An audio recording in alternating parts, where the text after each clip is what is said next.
three. Captioner, can you hear me? Testing, testing. 1, 2, 3. Testing, testing. 1, 2, 3. Captioner, can you hear me? Testing, testing. 1, 2, 3.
Cool.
Okay, good evening, everyone. Welcome to this Board of Trustees meeting, um, which is now called to order. And for everyone's information, especially this board, it's 102 is our ground rules and the board vision. And item 103, Chancellor, your recommendation of the agenda. Recommended as presented. Thank you. 104, changes to the agenda. We've all, well, let me start. Does anybody have any consent items to be pulled? Trustee Chancellor, 11.07. okay. Anybody else? Okay. If not, we've all been provided and it's been posted on the agenda, the changes to the agenda. And that brings us to 105, public comments for closed session agenda items. I have one speaker card. And that is Maria Urenda for item 3.01. Good evening, members of the board, Chancellor McLennan, Maria Urenda speaking on behalf of SEIU 99, making a public comment on closed session item 301, conference with labor negotiators, SEIU. We recently met with management's team and will be meeting again this Friday, the 13th, lucky 13th. We understand that final authority regarding increases comes directly from this board. We remain committed to continue to be a responsible union that will engage in negotiations with a clear understanding of the district's budget. However, we are also remain steadfast in maintaining that the classified unit must be properly compensated for the essential support they provide to our students, faculty, and management. We request that the board provide this authorization that would reflect this. Thank you. Thank you. Well, we have a few minutes before our time certain agenda item, which is the public hearing on the proposed budget for the district. So we can. Yeah. No hot mics for the next few minutes.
Okay, it is now 5:10, the prescribed time for our public hearing, which is the adoption budget.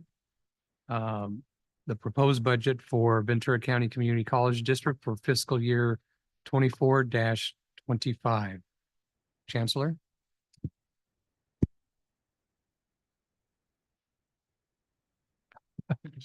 No, no, getting ahead of myself, was thinking of the later agenda item. I will now open the public hearing and ask if there's anyone in the room that wishes to make a public comment on this matter. And seeing and hearing none, I will now close the public hearing, which will take us then to moving into closed session under 3 items. 301 is conference with labor negotiators for AFT and SEIU. 302 is student appeal from administrative determination. And 303, conference with legal counsel on one claim. And the board anticipates coming back into open session at 6:30. Thank you.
Oh, man.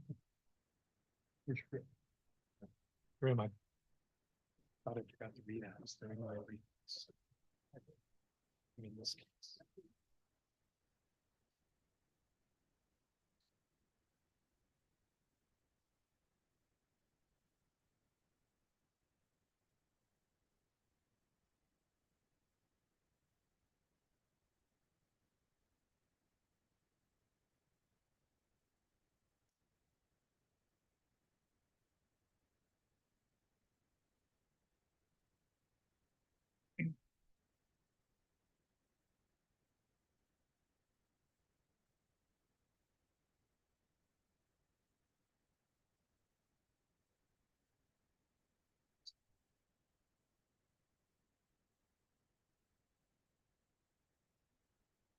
Okay.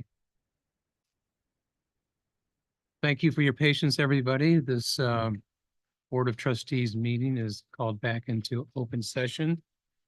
And we'll begin with the pledge to the flag and Lisa Putnam.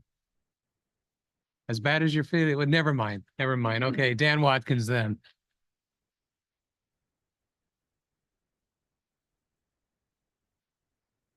Allegiance to the flag of the United States of America and to the republic for which it stands, one nation under God, indivisible, with liberty and justice for all.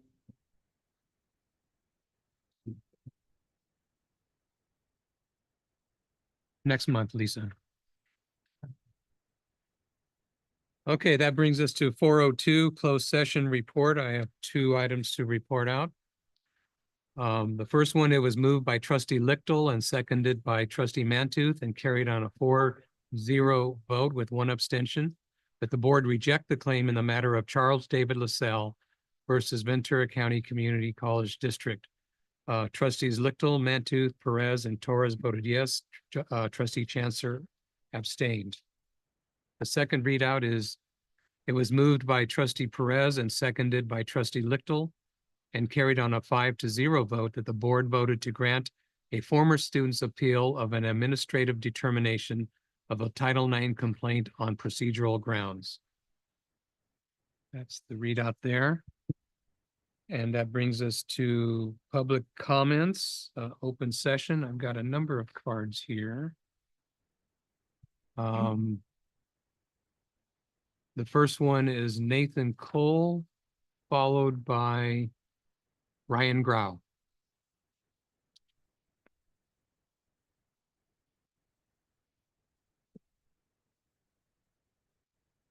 Hello. There we are. Hi, my name is Nathan Cole, and I am the chief negotiator for AFT 1828. Hello.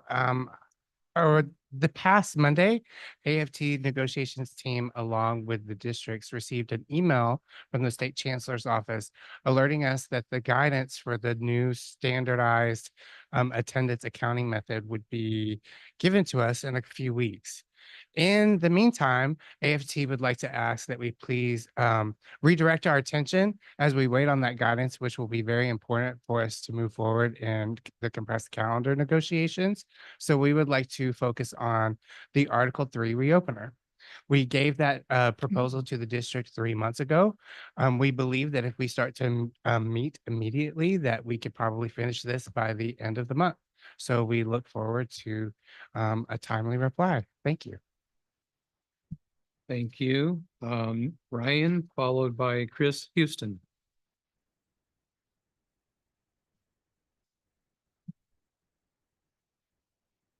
Good evening, trustees. Can you hear me? My name is Ryan Grau, and I'm the executive director of the Ventura County Taxpayers Association. We want to see Ventura County Community College District make the most fiscally responsible decision possible with taxpayer-funded bond money. The proposal to adopt a community workforce agreement, also known as a project labor agreement or PLA, for future construction projects may seem like a good idea on the surface, but I urge you to consider that you are actually faced with 3 options. The first 2 options are, do you do a community workforce agreement or not?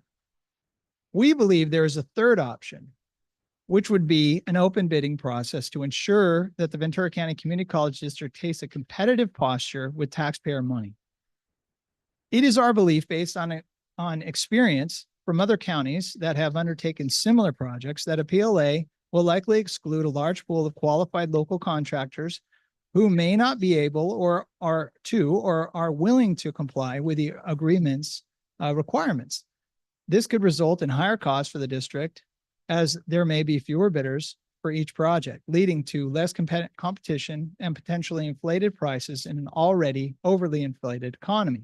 The majority of our blue collar workers in Ventura County, 85% to be precise, are non-unionized. These workers currently commute north to Santa Barbara, I see them every day, or south to Los Angeles for work. The Ventura County Community College District opts for a community workforce agreement. It would force these non-union workers to temporarily join unions, resulting in reduced take-home wages and possibly no long-term benefits. Moreover, VCCCD would likely struggle to fully staff local hires and would have to draw labor from Los Angeles, undermining the very purpose of the bond to support our community. Therefore, ensuring local hire should be a priority regardless of one's union status. In contrast, opening up the bidding process to both PLA and non-PLA contractors would ensure a large pool of bidders, leading to more competition and potentially lower costs for the district. So you could potentially stretch those dollars to projects that are otherwise underfunded at this time. The County of Ventura calculated that PLAs add 25 to 30% to each job. They are currently doing a case study on a firehouse employing a straight PLA contract to determine the viability of going with this continued option. I suggest that you table any decision prior to this case study's outcome. In conclusion, everyone, regardless of union status, should be guaranteed an equal bid at this process that employs taxpayer dollars.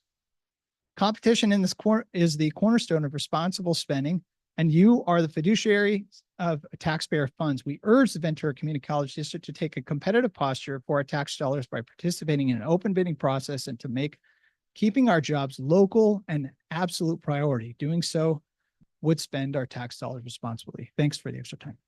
Thank you. Chris Houston, followed by Steve Calderon.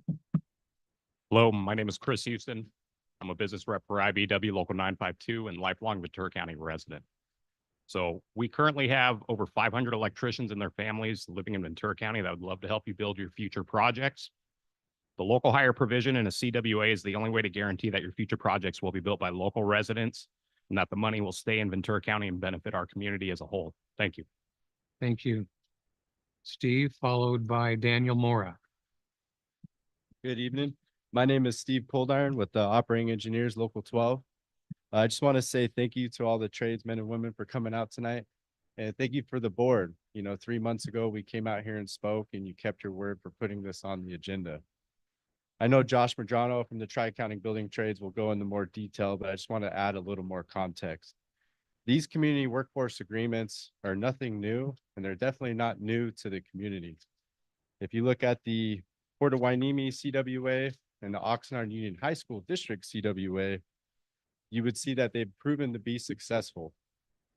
At these CWAs, I've seen both union and non-union contractors successfully win bids and have successful projects.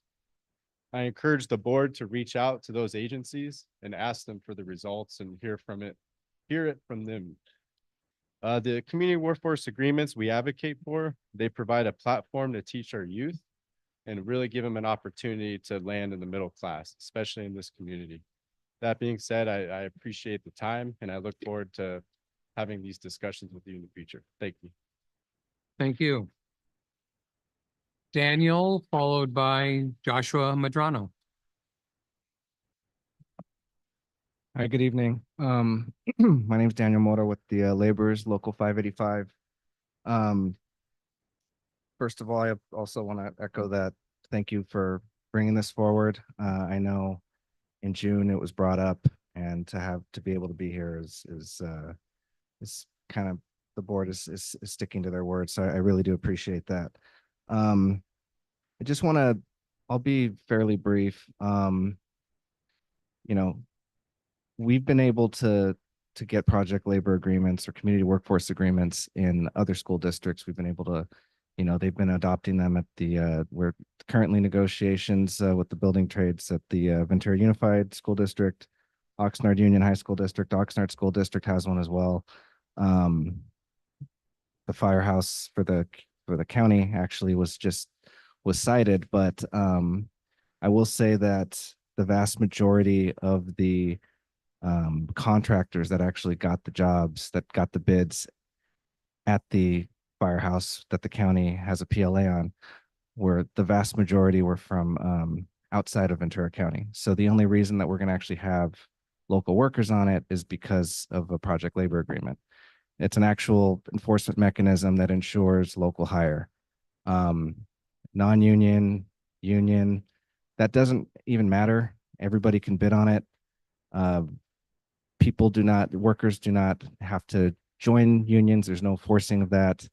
There's been no,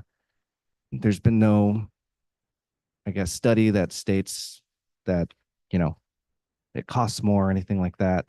There's been studies done where it doesn't actually affect how many bids come in.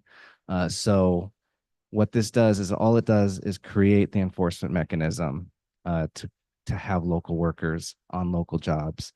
It can start off with the zip codes of the area that the job is in and expand from there, and it ensures local hire. So I just wanted to kind of make that clear. I know Josh can be, a lot more helpful when it comes to some of the details, but I just wanted to make sure that everybody knows that what this is this will ensure that the members of your community that work here will be able to work in the district that they maybe have kids that might go to, or they have family that goes there. This will help ensure that local workers will work in their district, in their communities. Thank you. Thank you. And Josh Madrano. Good evening. I guess there's no pressure for me, right? Josh Medrano, the Tri-Counties Building Construction Trades Council, Executive Secretary, Treasurer, Principal Officer. Really appreciate you bringing this on the agenda, and want to make sure to hone in on a couple points. The last time we were here, there was a few questions I would like to answer and utilize my time wisely. One of those questions was, what is the difference between a PLA and a CWA? A PLA is a project labor agreement that is specific to a particular project only. A community workforce agreement, CWA, is an all-encompassing agreement that usually is based off of some sort of projects list, some sort of agreeable amount, some sort of threshold that is all-encompassing of projects. So that is the difference between the two. Now, there are a couple other questions that come up. One of them so often is, will I have to pay higher wages because of the CWA? No, prevailing wage is required on public works construction in California, and including cities, charter cities that do not require prevailing wage rates are excluded from receiving state funds for projects. So, oh well, the wages required in the CWA, including benefits, equal to the prevailing wage. Will I have to become a signatory when I have a contractor and join the union? No. On any public projects covered by a CWA, a contractor is required to sign a letter of assent agreeing to be bound by the CWA for only that specific project that they are currently working on under the CWA. I heard that it will increase my costs because I have to pay the union. Is this true? No. The benefit payments are made to trust funds on behalf of the employees and are already included in the prevailing wage rate. There is a tax savings as benefit payments are not subject to payroll taxes. Union dues are paid out of the employee's wage for representation. Manpower is getting hard to find. Will the union be able to provide finding manpower? For many decades, local building trades unions have been providing skilled and trained workforce. The CWA will give you access to their highly trained membership. Since the recession, local building trades apprenticeships programs have doubled numbers of apprentices being trained. Will I be allowed to use my key employees on these projects? Core employees are allowed to work on CWA-covered projects to requires negotiated by the CWA. Will my employees have to join the union? No, eligible core employees will only have to register at the appropriate union hall prior to their first day on the project. Now, I only have about 20 seconds left. There are about 2 more paragraphs that I can go through of questions that I know you all have. I recommend that you allow us to come back and give a presentation to all of you so that we could address everything accordingly so that you know that you are making a sound and just decision, because the only way to keep work here is under CWA. Thank you. Thank you. Thanks for your time. And I think everyone recognizes that the item on our agenda tonight is discussion only. So it is the first step, and I can anticipate that there will be a lot of people involved in those discussions. So thank you all. And we did have 2 written public comments, repeat public comments regarding status of pilot remote program and a request for information. Takes us to item 5, guests and recognition.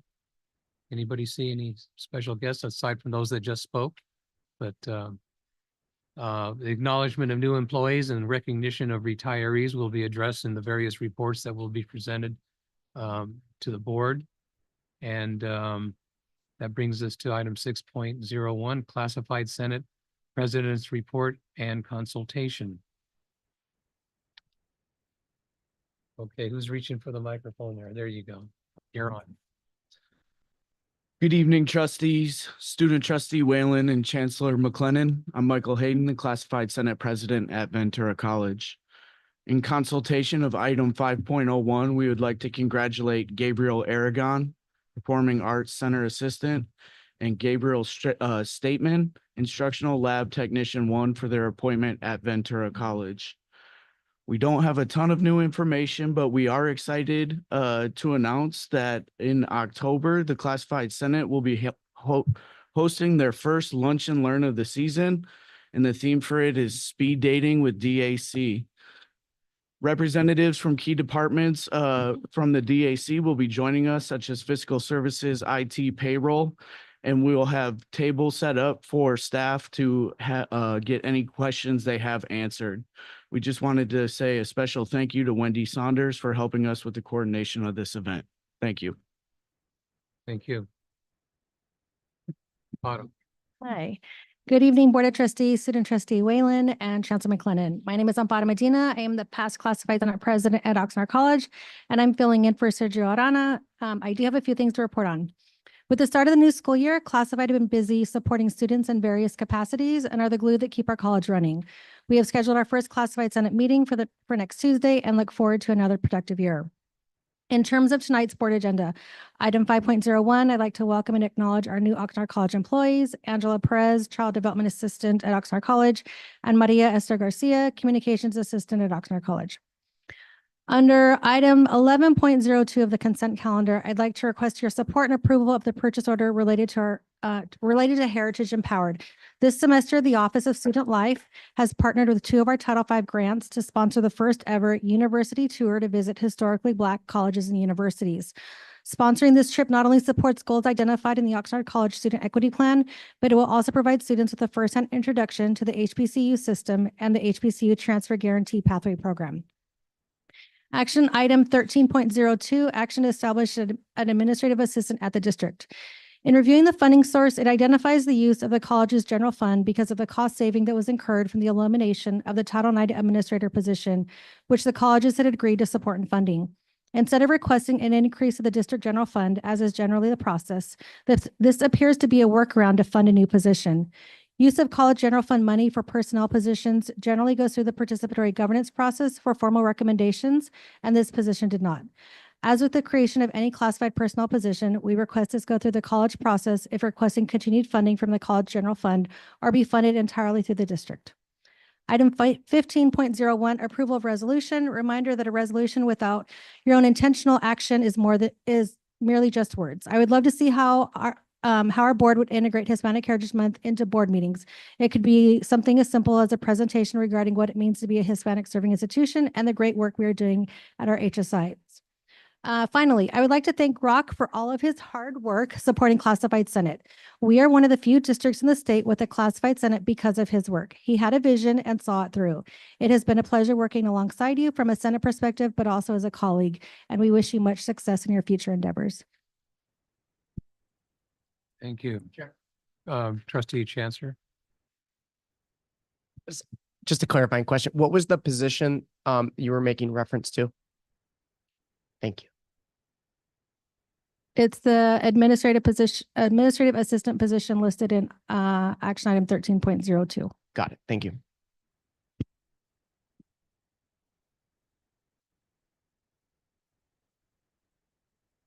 Who's got the mic? Oh.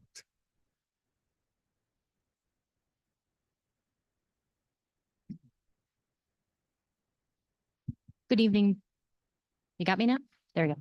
Good evening, board trustees, student trustee, trustee Perez, chancellor. Good evening tonight. Forgive me, I have a bit of a frog in my throat. I'm recovering from a brief illness. In regards to 5.01, we would like to congratulate our new employees at Moore Park College. Excuse me, Rebecca Stroud, classified Senate President, Moore Park College. Jeffrey Philberg, who has long been a valued employee at the college and is now finally a classified professional. We would like to extend our warm love to him. Also to Maria Dalgeist, our instructional lab tech. And we would also like to recognize the appointment of Deans Jody Dickey and Marnie Melendez, also longtime Moore Park employees. In regards to item 5.02, again, we would like to recognize Dean Databoy Kushner. She is loved and will be missed as one of our deans, and we are very sad to see her go, but once again, would like to extend our love to her. In regards to item 11.05, we would ask for approval on the student art gallery for our students in helping expand our campus culture.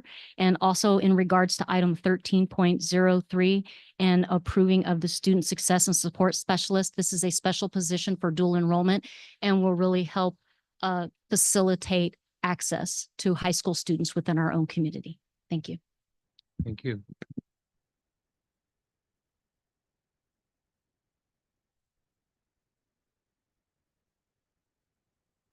Good evening, Chair, Trustees, Chancellor McLennan. I'm Alexander Rockfordell, Classified Senate President for the District Administrative Center. As my colleague Amparo has hinted to, I'm going to keep this brief and very short, not just for my full time, but emotion and all that. But this is officially my final board meeting. I have accepted a management opportunity with a university up north and will be leaving at the end of the month.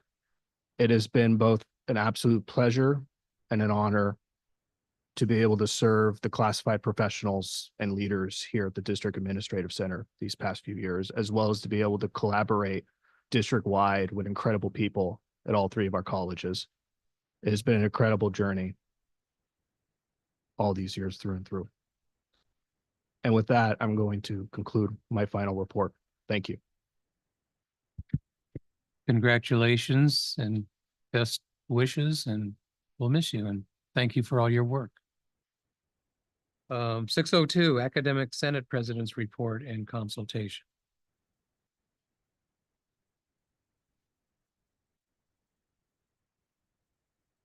I always like to see who's going to be, reaching for the mic first here. So my name is Dolores Ortiz. I'm the Oxnard College Academic Senate President. Good evening, trustees, student trustee Whalen, Chancellor McLennan, and guest. Special shout out to all the labor union members and leaders with us. So 5.01, acknowledgement of new employees. We have a few, there's many new faculty. So welcome to all of the new faculty across the district, all of the classified professionals across the district.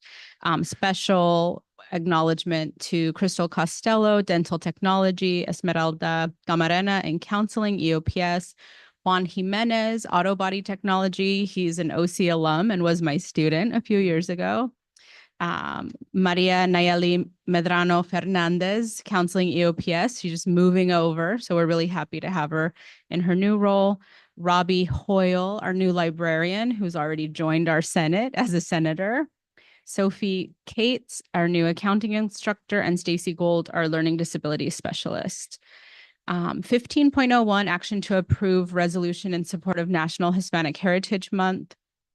I want to acknowledge and thank the board for drafting this resolution to encourage us all to celebrate the histories and contributions of historically marginalized identities during Hispanic Heritage Month, and look forward to celebrating this and other Heritage Months and Identity Recognition Days with you all in the coming academic year. For my board report, I have 4 items.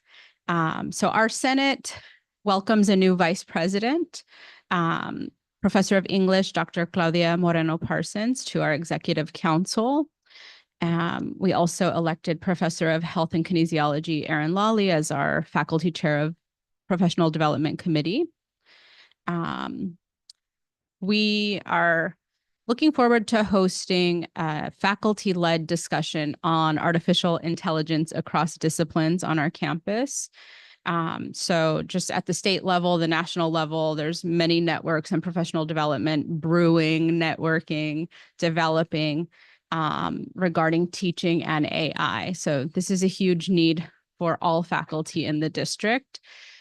We look forward to see what our faculty can grow and develop, but also what resources will be provided to us.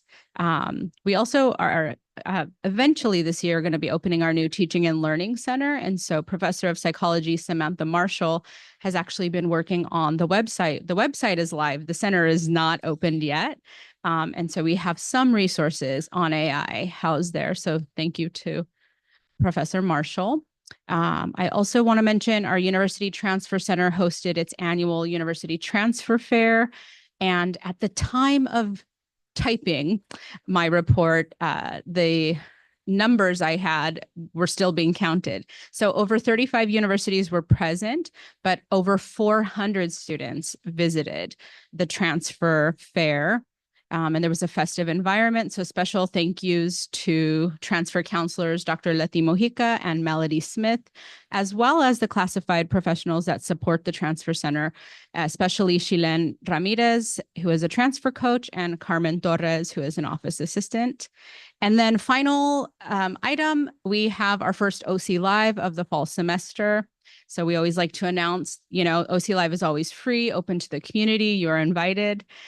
So this one is titled "You Are Not Alone, a frank conversation about addiction, eating disorders, mental health, and recovery," with June Arthur this Thursday, September 12th at 6 p.m. in our beautiful Performing Arts Center.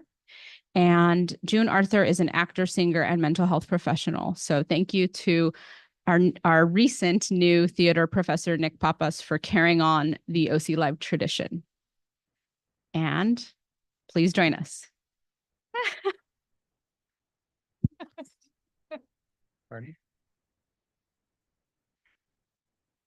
Good evening, everyone. Rachel Johnson, Academic Senate President, Ventura College. Good evening, Chair, Trustees, Chancellor, and all that are in the space tonight.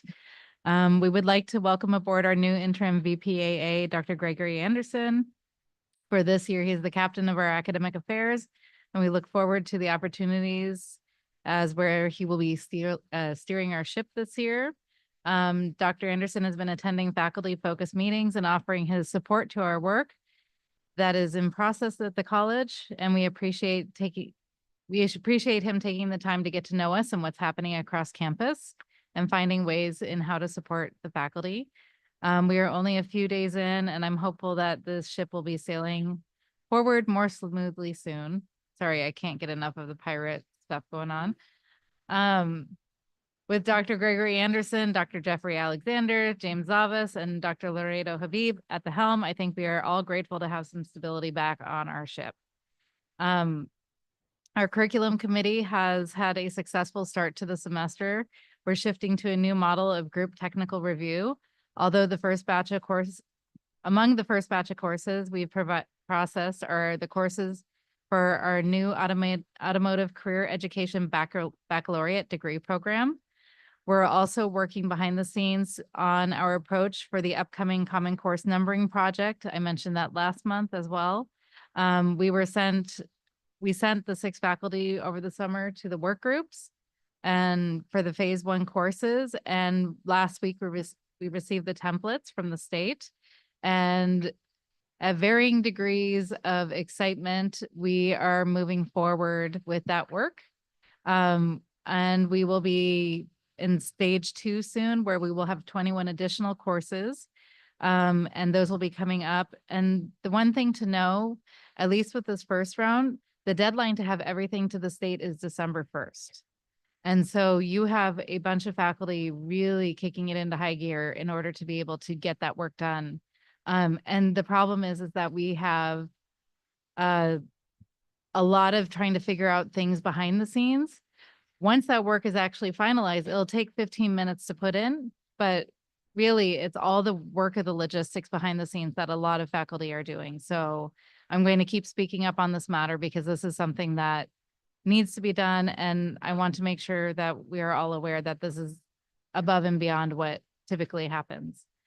A special pirate welcome to our new faculty at VC, Adelina Lopez in nursing, Ashley Walters in music, Christopher Lawner in mathematics, Elias Cerna, the ethnic studies, with an initial focus in Chicano studies, Enrique Jimenez, engineering and physics astronomy, Fernando Salinas in English, Kim Esther in mathematics, Ricardo Rico in counseling, Sim Hei Kin Sensgar, and I apologize for getting that last name wrong, in ethnic studies, and Tercy Arez Young in physics and astronomy. We welcome them to the pirate ship as well. And the last thing I just wanted to share is that we've recently recruited faculty to attend the Escala retreat that will be coming up at the end of the month. It's part of a PORT grant, which is a grant that's focusing on post-traditional students and students within our East Campus primarily, but it's going to be affecting all of campus. And so the retreat is going to be faculty, administrators, and we have 5 faculty who are attending: Dorothy Faris, Andrew Lopez, Rubicela Gamboa, Angela Madsen, and myself. And what's really exciting about this is after we attend this retreat, where we're going to go really in depth in what it means to be a Hispanic serving institution, we get to come back and really think collectively as a team how to spread this knowledge, how to create goals that are achievable, and how to really support our post-traditional students and the work that we're doing at East Campus. Thank you. And keep up the good work on those course numberings.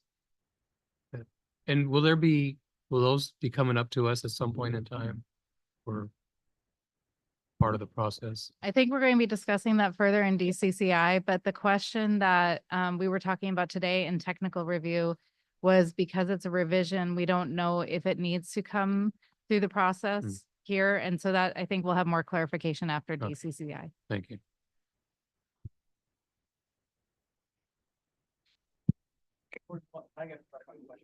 Trustee Chancellor. Sorry. Actually, I'll hold it till the end. My Okay. That mic keeps going back and forth. Go. There's going to be a transit fee for this mic. Good evening, trustees, student trustee, chancellor, colleagues, and guests. For consultation, item 5.01. Welcome to Alejandra Valenzuela Maras from Foreign Languages, who was a chair while still part-time, full-time temporary. Amazing work before getting this job, and will continue. Allison Kuntz from Biological Sciences, David Castillo from Music, Francisco Mata from Earth Science, George Gavanian from Administration of Justice, Jorge Cruz from Ethnic Studies, Mindy Case from Mathematics, and Monique Gavorkian from Communication Studies. We have two people who are very active academic senate members, and they're now administrators. We wish them well and look forward to working with them in their new role. Jody Dickey, Dean of Student Learning, and Marnie Melendez, Dean of Student Learning as well. We thank Kushner Databoy, Dean of Student Learning and Interim Vice President of Student Services, for her service to our institution. 15.01. We appreciate the board's resolution recognizing National Hispanic Heritage Month and look forward to a month of meaningful events, activities, and educational opportunities. Alexander Rock, it was great getting to know you. That brief moment I got the chance to meet you, it was good talking philosophy and Central Valley with you. For the report, we have a collegiality and action visit coming up on October 10th. Rumor has it, it's a boilerplate talk, but the way you read it, it seems like you can request stuff. So we're sending in a request for stuff and crossing our fingers because it never hurts to ask. Thank you. Thank you. Item 701, College Associated Student Government Reports, Student Trustee Whalen. Good evening, everyone. Thank you for being here. Thank you to the college presidents, student presidents for being here too. I will introduce them in order and then they can give their reports in order of introduction. So first from Oxnard College, President Rigoberto. Next, Jackson from Moore Park College. And then Marcos from Ventura College will be joining us over Zoom. So when it is his time for his report, can we please make sure we unmute him from our end? Thank you.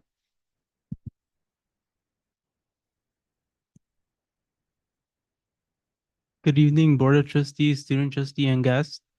Before I get started with my report, I would like to thank Student Trustee Sierra Whalen for hosting our first Student Trustee Advisory Council meeting last Thursday.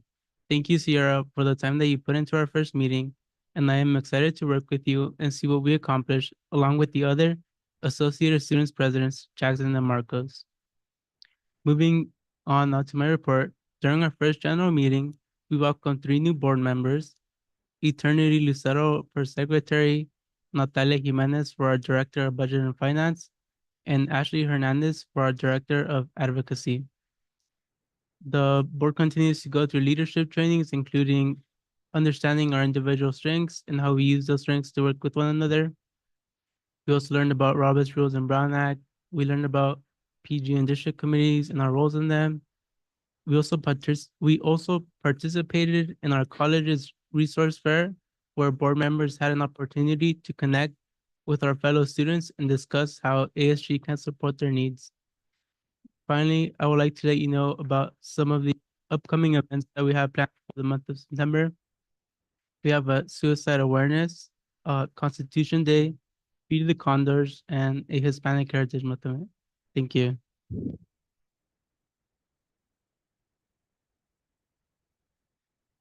Hello, good evening, board, student trustee and guest. Thank you so much for the introduction, Sierra. It's great to meet you all. I'll go ahead and jump right into my report. To start, some work that the Associated Students of Moore Park College has done for advocacy and civic engagement. We've changed some of the language when it comes to drafting resolutions and the adoption process. That's from the previous ASMC board. To start with some of the highlights, there's an explicit call for collegial consultation on any resolution impacting an office or entity outside of ASMC, which allows that external group to weigh in on the proposed resolution topic. Second highlight, an expectation that at the beginning of the fall term, ASMC officers will review each previously passed resolution to understand that work must be done by the current board to progress the objectives laid out from said resolutions. Additionally, we have a voter registration event that's going to be held by the Office of Student Life, teaming up with ASMC. It's going to be Constitution Day, National Voter Registration Day event on Tuesday, September 17th, 2024. Nonpartisan organizations such as Buen Vecino and the League of Women Voters are coming to help register students to vote, and students can answer constitution-related trivia questions at a chance to win a prize. ASMC is also encouraging students to attend the speaking engagement on campus by Mike Madrid this same day, which is hosted by the MC Foundation and focuses on Latino voters. Also, we had an ASMC fall retreat just a few weeks or a week ago.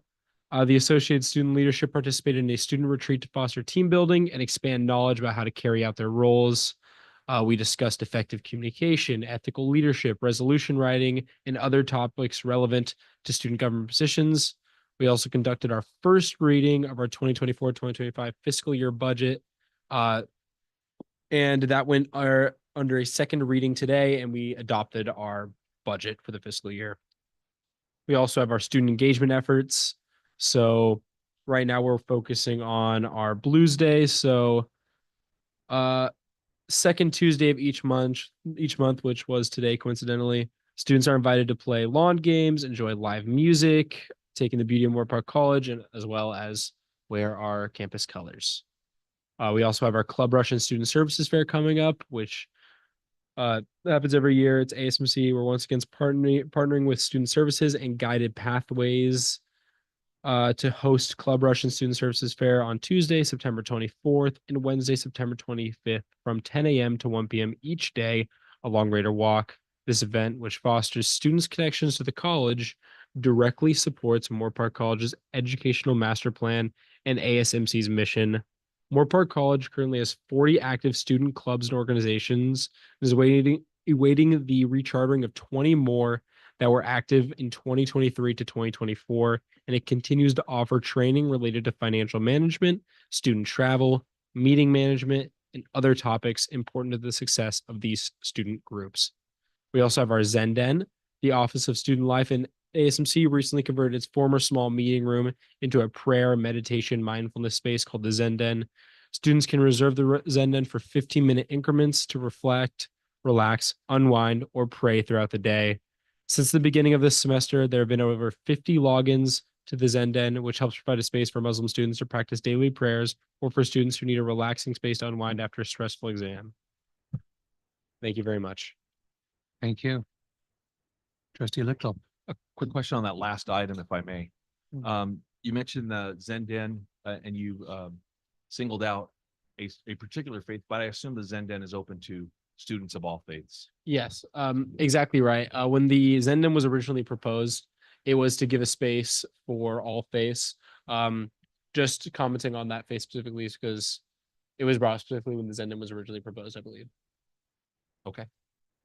But it is open to all students. Of course. Yes. So much.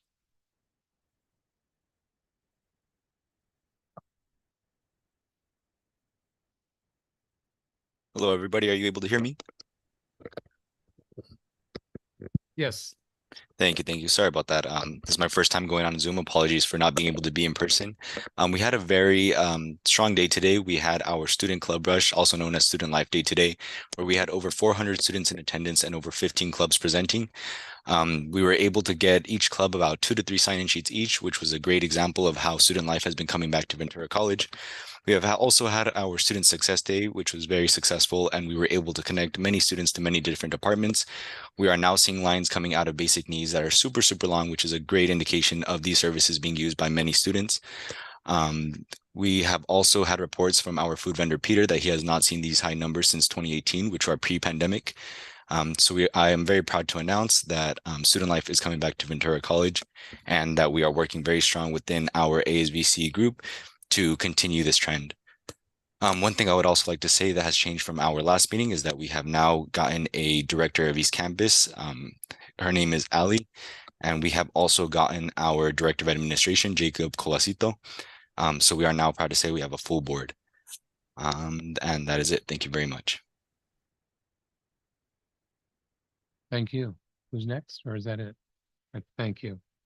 702 AFT report. Good evening, trustees and chancellor. I am Teresa Bonham, AFT Local 1828 president. Over the past few weeks, AFT hosted a meet and greet for Presidents Laredo Habib and VC faculty members, and an equally amazing meet and greet for President Gonzalez and OC faculty members. AFT is happy to see the community workforce agreement discussion on today's agenda. AFT supports the board's effort to reach a CWA. We thank all the trustees for their work on this important item. We also want to thank Trustee Torres, who first mentioned the possibility of a CWA with the district and for opening that door. We especially want to thank Trustee Perez for placing this important agreement on today's agenda. Thank you for prioritizing this. This past Friday, AFT and the district negotiations team mutually agreed to change the target date for the compressed calendar from the 26 academic year to the 26-27. When we began negotiating the compressed calendar in January, both teams were working with guidelines that are now different. The newly agreed upon target date will allow us to ensure any adjustments are in the best interest of students and faculty. AFT also presented our proposal for the Article 3 reopener to the district. Based on last year's salaries, VCCCD ranks number 70 out of 72 community college districts in the state of California in terms of starting pay for contract faculty. In addition, to date, our non-contract faculty have no pay parity. They live semester to semester, job offer to job offer without real protection. How can we pay them more to retain them? In terms of cost of living, we live in a very expensive region in the state. Inflation's up and we are feeling it. This makes it difficult to attract new faculty because they cannot afford to live here. Students come to our campuses for one thing, classes taught by our faculty. It's also faculty who guide our students towards the best steps in their academic journeys. We often work additional hours and extra jobs or assignments to make ends meet to support our families. Most faculty cannot afford to purchase a home in the communities we serve. We do not reap the benefit of a COLA pass-through. The state chancellor's office suggests that the district needs 17% in reserves. Our own board policy is roughly that we maintain 2 months of payments in reserve. So why do we have a reserve which is more than 40%? That totals over $94 million. With that $94 million, AFT is confident that the district can easily afford to fund faculty requests in the compressed calendar and in the salary reopener negotiations. AFT asks that the board reduce the reserves to a reasonable percentage and invest in faculty so we may better serve students. In addition, we ask the board to direct your negotiation team to engage immediately on the salary reopener. Finally, please instruct the district's team to agree to a regular productive meeting schedule for compressed calendar negotiations and to provide the documents required to make informed and accurate decisions in a timely manner. I meet monthly, if not more, with the chancellor, and these meetings have proven to be helpful in addressing AFT concerns. So thank you, Chancellor. We will continue to meet with him and keep him informed of concerns as his leadership and guidance is needed, especially at the negotiations table. Thank you. Thank you. 7:03, there is no SEIU report tonight. That brings us to 7:04, the president's reports, and I'll just in advance thank you all for your reports. A lot of great happenings at the colleges, and since you've been mentioned already, Claudia, we'll lead with you.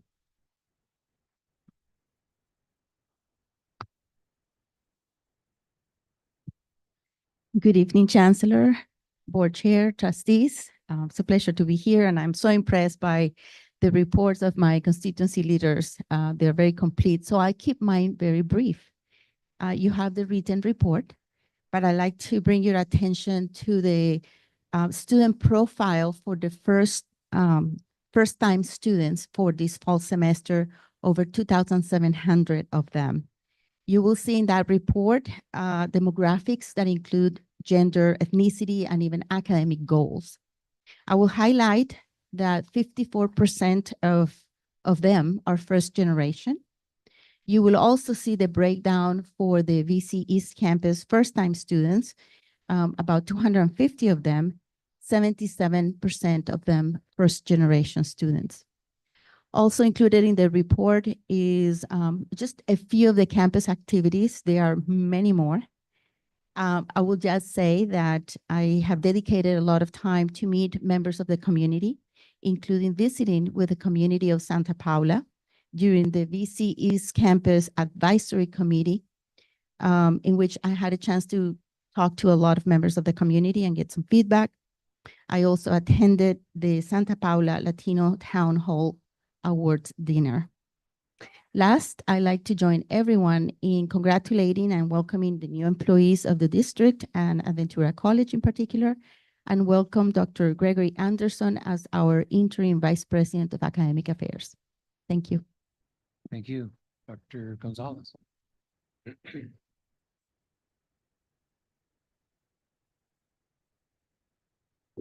Trustees, Chancellor and student trustee.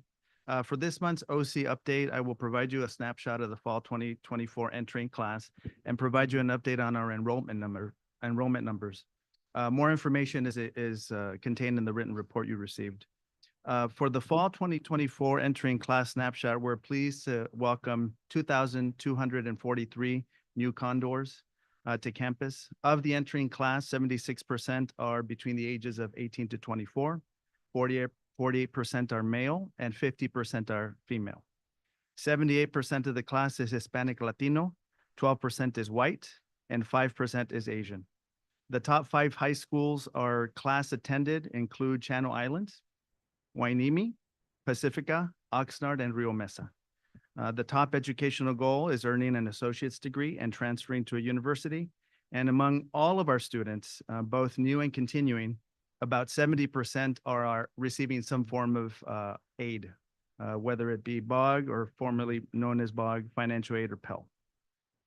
Secondly, I want to highlight our enrollment numbers. As of yesterday, we are at 7,845 students, which represents a 9% increase in headcount from last year. I want to take this moment to acknowledge all the hard work of our faculty, classified professionals, and administrators who have done the job to recruit and enroll our students at Oxnard College. We're thrilled to welcome our entering class of 2,243 condors and to report our 9% increase at headcount. Thank you. Julius. Good evening, trustees, student trustee, chancellor, and guests. I want to spend a few minutes just to remind you that we at Montpark College celebrated and welcomed back our Black students through our Welcome Back event, which was sponsored by the BSU and our main charter. We also had earlier today a Café con tu Comunidad de Montpark College, sponsored by MC Colegas Group and the Latinx Club. And MC Colegas Group actually donated $700 towards that event. So thank you to our Colegas students, faculty, and staff. We are commemorating September 11th tomorrow at 11 a.m. There will be a brief event by the flagpole by the administration building. It is, if you get a chance to walk by our campus and be on our campus, you will see these lawn signs all over campus that sort of document data about September 11th. It is startling to think about the fact that most of our students were not born in September 11, 2001. And for those of them who were born by that time, they're probably young kids. It's similar to some of us in my generation when you talk about Vietnam and either they weren't born or were little kids. So I think it's really important for us to use this moment, right, to articulate what it really means. So that's tomorrow morning at 11 a.m. As it's been mentioned by Jackson, on the 17th of September, the college will be celebrating Constitution and Citizenship Day, and ASMC is supporting the work of voter registration on that day. There's a variety of programs for HSI Latinx Heritage Month. If you go to our website, you will see that. I do want to call your attention to the fact that there'll be a range of programs starting next Tuesday. There's music, there's food, there's lectures that investigate the experience of Latinx and Latina brothers and sisters. Kudos to Montpark College film program. Professor Alan Blasberg's reality nonfiction class short film won the Montpark Film Festival's Best Documentary Short for the documentary Inside America's Teaching Zoo. This film, as well as 3 other films, are produced by Montpark College students who will be at the Simi Valley Film Festival, as well as the Ojai Film Festivals. Again, the really dynamic energy of our Montpark College students and faculty who support their work and staff who support their work in filmmaking is acknowledged here. We are preparing for the Aspen site visit, which will happen September 25th and 26th. And we'll be going over with those individuals who will be interviewed by the team on Friday, some talking points, and to help us sort of really coalesce our message around why Moorpark College is the best community college in the country, and we should get that prize. Like my colleagues, I would like to give you some information about our starting class for 2024. 2,956 students, 1,326 of those students identify as female, 1,552 identify as male, and 78 of those students are gender non-binary. In terms of ethnicity, 43% of our students are Hispanic, 38% of our students identify as white, 2 or more ethnicities, 6.8%, 8.9% are Asian identified. Let's see what else. Age group, most of our students are between the 18 to 20 age group. 85% of our students fall in that age group. And then the next largest contingencies of students from between 21 and 24. Business is our highest degree pathway, psychology, business administration, engineering, biology, nursing, rad tech, and kinesiology. Simi Valley High School, Royal High School, sends the most students to us. And actually, of all these top 10 schools, about 4 of them are from Simi Valley. So we appreciate the work and the transition from Simi Valley to Moorpark College. Similarly, the Conejo schools or districts will send us students. 63.87% of our students are intending to get an associate or AS degree or AA degree for transfer to a 4-year institution. 332 of us incoming students want to transfer to a 4-year degree without an AS or an AA. So we need to sort of work with them to help them see why it might be much beneficial to get that, but that is their starting goal. And then 8.19% are undecided. So that's another group that we will work through with at our institution. Thank you so much. Thank you. Trustee Lichtel. Can I take a moment just to compliment our sites and our presidents in particular in presenting this information and I'm not sure what your methodology was, but in gathering this data that is so informative and so important to not only this board, but to our community related to first-time attenders for college, ethnicity, and so forth, as you know, as we assure that we're opening up our system to all students. So thank you for that. Well, and as I was reading the data, I had the thought that we truly are that community resource reflecting the community that we serve. So thank you.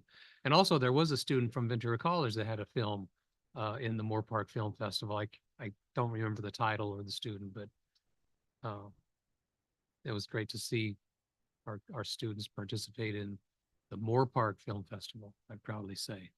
So 7:05 board committee reports. Begin with the past committee. Or begin with, yeah, go ahead. Past. Are you ready? I'm not sure you're Well, you know what, let's wait a moment, see if she can get online here, and we'll go to the Administrative Services Committee. Trustee Chancellor, I think you chaired that meeting. Yes, I was lucky enough to chair that meeting. The minutes are in front of you. The big item on the agenda was the action to approve the adopted budget for all funds of the district. And well, everything else was pretty straightforward. I did in light of some not public comment and consultation and reports, I do have some further questions in regards to a new position at the District Administrative Center, but that's really all I have to mention about in regards to our admin services meeting. Thank you. at the past committee. We had a robust conversation about Are you okay? About She- the are you She's good? okay. Okay. About the plans for strategic planning and a process that the chancellor and his team, along with really a district-wide process in moving that forward. We had quite a bit of conversation. I think we're all very supportive of the efforts and excited about what the outcome may be. We had a conversation about a subcommittee on board policies specific to the Chapter 2 or the 2000s policies related to the Board of Education. I want to thank Lisa Putnam for putting together all the information for us and making it organizing in a way that makes a lot of sense for us to kind of go through. So our goal is to really tick off and go through the 2,000 policies that through our board development discussions were identified as the most relevant first. And we'll do that. I assume we'll do some of that work next Monday, and Trustee Torres and I will be working independently as a subcommittee to bring some recommendations to not only pass, but also to the board. And then we had no other items that I recall. We had a very successful meeting, and a lot of information was shared. Did you want to add something, Trustee Torres?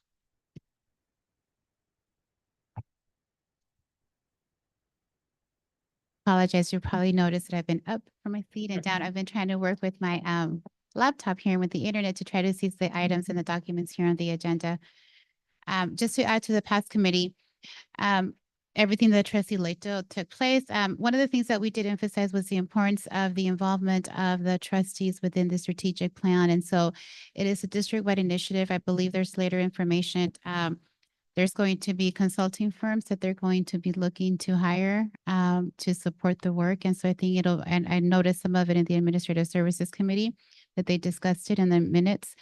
But for us, really, the key was ensuring that there's a space for us, which at that moment, our chancellor did say that there is one for the Board of Trustees. But for us, that was very important as the strategic goals is one of our priorities. We have our budget, our policy, and our strategic goals. So with that, I think that's about the only thing we really mentioned. And we're really excited about the policies and moving forward, and also our meeting coming up on September 16th for us. Thank you. That brings us to the consent calendar. Is there a motion to approve the consent calendar except for item 1107? But that was Chair Perez. Trustee Chancellor. I'd actually like to also pull item 13.02. Okay. Is there a motion to approve except for those two items then? Thank you. Second.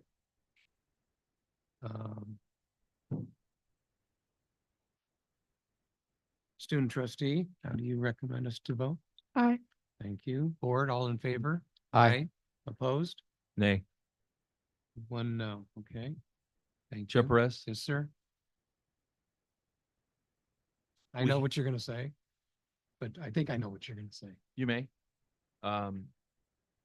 Procedurally, we have an item on the agenda under 1.04 this month that asks for any changes to the agenda or consent items to be pulled. And at that point, we did have an item pulled, 11.07. And so my no vote is based on the fact that when we're making a motion on the consent calendar, we're giving one board member the opportunity to pull another item when it appears to be agendized and calendared during a specific time in the meeting. So from my standpoint, it is procedurally incorrect to allow a board member to remove another item. However, there could be discussion either with the chancellor post approval or sometime prior to the item coming to the board. But I think procedurally it's incorrect to pull that item at this point when we've had the opportunity to pull agenda items previously. I appreciate that sentiment. I agree with it, but I understood that this was going to be discussed by Trustee Chancellor at some point in this evening, and I figured might as well get it over with now. So with that, Trustee Chancellor, 1107. Yeah, before we get to that, I just want to make a comment, Chair Perez. Josh, sure. Chair Perez, Trustee before we go into that, yep. Because I understand that you anticipated that this item may be discussed or brought up. And I don't dispute that. And I think that Trustee Chancellor should have the opportunity to ask his questions and get clarification. And I think it's good for the community to hear those. However, we'll go on record and we'll back off that I believe maybe we should get an opinion from legal counsel or the district that it is procedurally incorrect. If we have an item that specifically deals with pulling agenda items and the consent agenda, that we go backwards and do that at this point. I think I'm within my purview to do what I did. I'm certainly not dismissing your concerns, legitimate at all. And in that and case, then- I'll, and I think and it'd in be that help- case, I'll support your decision. Thank you.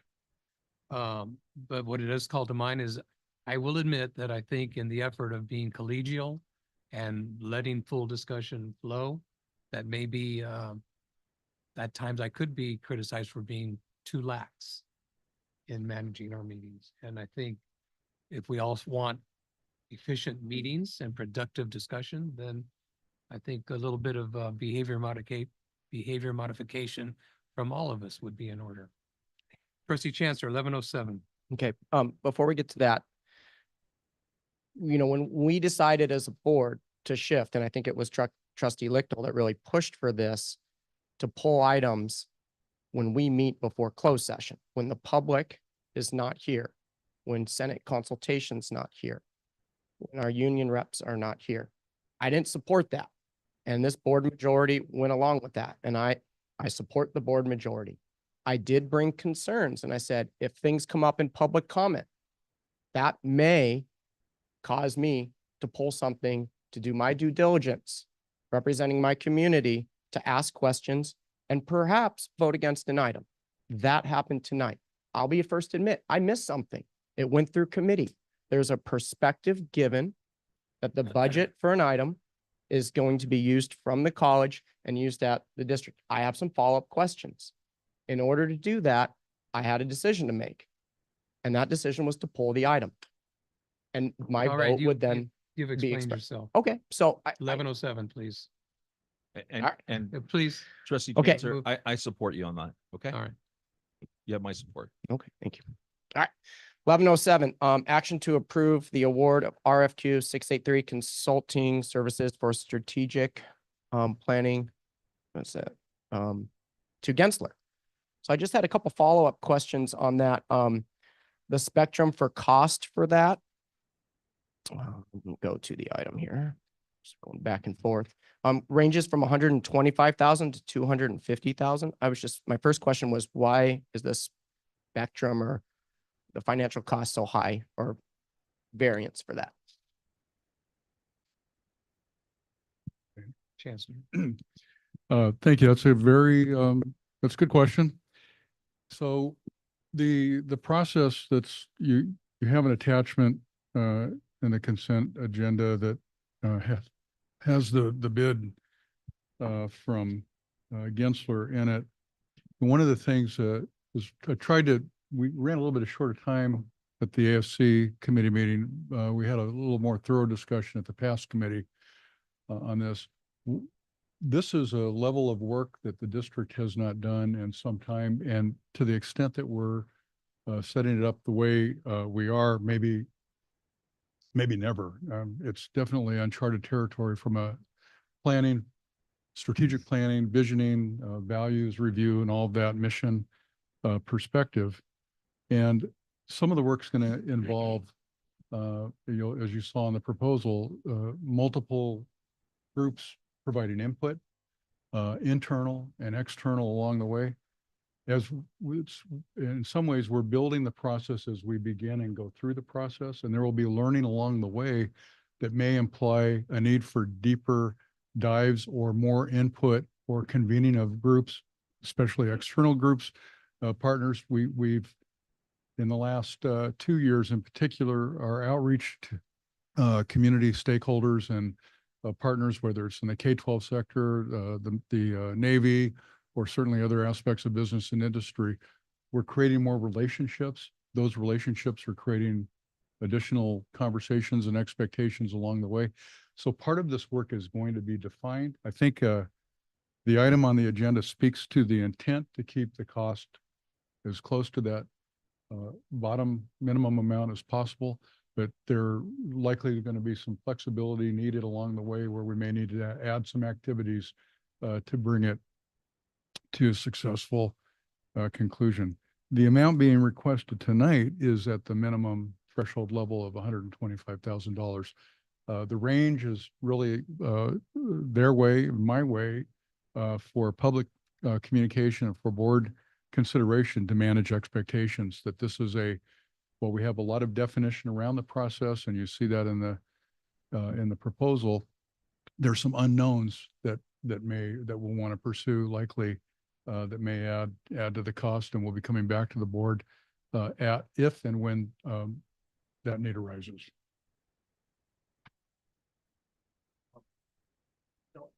I want to get my thoughts out here. As we review the proposal to approve a contract with a consultant for strategic planning, I have significant concerns regarding the necessity of this expenditure. We have recently hired a director of operations and have a vice chancellor of institutional effectiveness in place. Given these recent additions to our team, it is crucial to assess whether their expertise and responsibilities align with the goals of our strategic planning efforts. So I guess my big question is it critical that we hire an outside consulting team to sort of help us with our strategic planning versus use the talent and expertise that we have and we have currently added to our team? Because I don't want to put any individual on the spot, but I don't know, I think it was about a year ago, Chancellor McLennan, you emphasized a restructuring at the district level, in particular, a director of operations. And it sounded like to me at that point in time, a lot of this goal and strategic planning would fall within the realm of that position. So I'm having a hard time wondering now why we need to spend $125,000 to $250,000 above and beyond that to get outside agency help. Well, thank you again for the question. Go ahead. Yeah, thank you. You're correct in that we will be leveraging, in fact, many of the people in this room will be leveraged fully in this work. This is, again, if you read in the item and in the proposal, it's a very inclusive process that really requires participation at all levels of our organization. And certainly the one position that you mentioned, and that's Dr. Putnam, will be instrumental in helping coordinate and lead this work along with others, including myself. Having said that, the capacity of the work that has to be done is going to require additional resources. It's not unlike, and I'll use, I'm sorry, Dr. Sokanu, but I'll use Moore Park College as an example, produced the most recent facility master plan that's come to the board for approval. You know, comment could be made or assertion could be made that Moore Park has professional staff and facilities for certainly capable to create a facility master plan. But the level of detail and the amount of work that actually goes into that exceeds the capacity of the staff to actually fully do that. In fact, I believe it was Gensler that came in and assisted Moore Park at some expense, significant expense, I believe as well, to do that work. So really all we're creating the tools to do this work successfully and build the capacity to do all of the forums and all of the convening and the consolidation of information. But your point about the resources within the district that do exist, they will certainly be leveraged and utilized for this process. Thank you. If there are no other questions,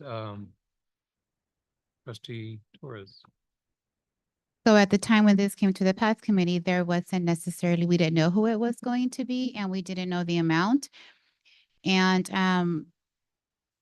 I do have concerns, and here are my concerns. I like to see plans, and I have to have an idea if we do need to make an expenditure of 250,000 perhaps. But what is it going to go into? I know that there's some general information. I'm one that likes to know details, because 125 to 250 to build a strategic plan is one that, or it's a huge investment.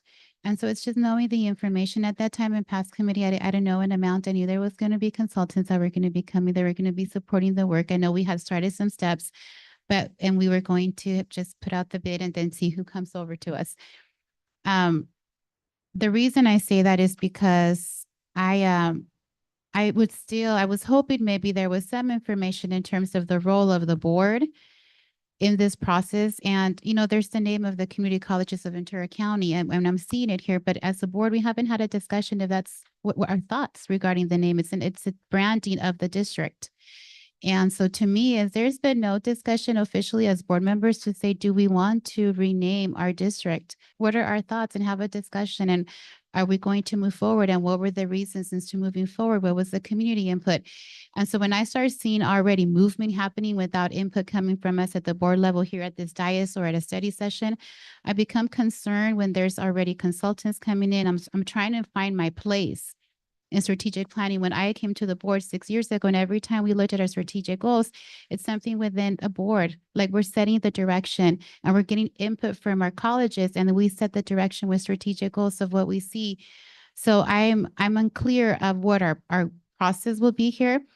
In the past committee, we said that there would be a process and there would be some direction. And I was hoping we would have some information if this was coming to us for a decision to approve this amount, of saying this is where the board will be involved in this process, because now we have consultants and this is their area of expertise and they're accustomed to working with the colleges, with the board. And I would have that information to be able to say, great, to answer those questions that I had at the past committee. And I don't see it here in what was provided to us. So I'm in support of us moving forward with the process. I don't know if I'm support necessarily with the amount of this firm. There's still questions that I have. When I see 125,000 to 250, that it might be 250, we go back. I'm going to go back to the bond. I mean, and sometimes we have to go back to learning from our own experiences. And we have a board that likes to be informed. And we'd like to know exactly, okay, this is the expenditure. This is where, if we should go, this is where the money is going to go. And our district doesn't have to give us that, because that's why we're hiring a consultant. They do this for a living. And so they're able to give this information. So I have to say that I also agree that I have some concerns at this moment of approving this amount for this firm that's coming to me for the very first time. And I'm not seeing much of the details and information I would like to see from a firm. So this is what they do for a living. So before I ask for any other comments, I'd like to refer people back to the committee report from the Administrative Services Committee. This item went to both committees. And it was mentioned there that, some of the possible roles of the trustees in the process were just mentioned. And Chancellor McLennan also mentioned this process will include a possible name change and rebranding to Community College of Ventura County. And I think informally, we've already been using that name. And I will say this, it's been well received in the community when I've used it, because as Chancellor first mentioned, it puts what we do, who we are, right out there right away. When I used to say Ventura County Community College District, well, what is that?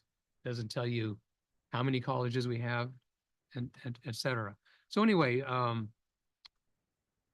item before us is to authorize approval of this engaging Gensler for these services. And it's not to question operational decisions of the chancellor. So with that, if there are no other comments or questions, is there a motion? Or not?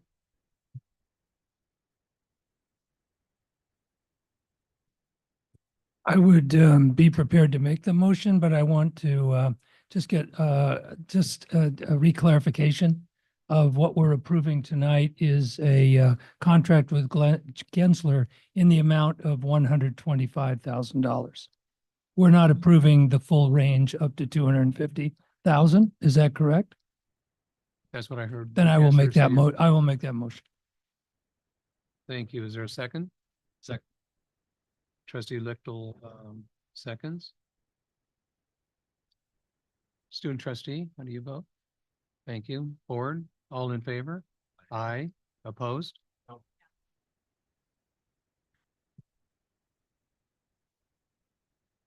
Thank you. 1302, Trustee Chancellor. Yeah, my question comes from the 1-2-3 paragraph on funding source. And thank you from Classified Senate. It says using funding from HR and the college's general fund is an appropriate funding source given the cost savings from the elimination of the Title IX administrator position. Is this the elimination of a Title IX position or Title IX administrator at each college or at the district itself? That's my first question. And then is this a general procedure wise? We're big on procedures. Is this a general practice that we do by eliminating positions and then using the funding, eliminating positions perhaps at the college, savings from the college, using it at the district. And I understand, reading between the lines, it sounds like this district position will support, as all district positions do, support the work being done at the colleges. But I just want to shed a little light on procedure, or ask some questions about procedure. Yes, sir. And if you could give me the specific question about procedure that you'd like me to address.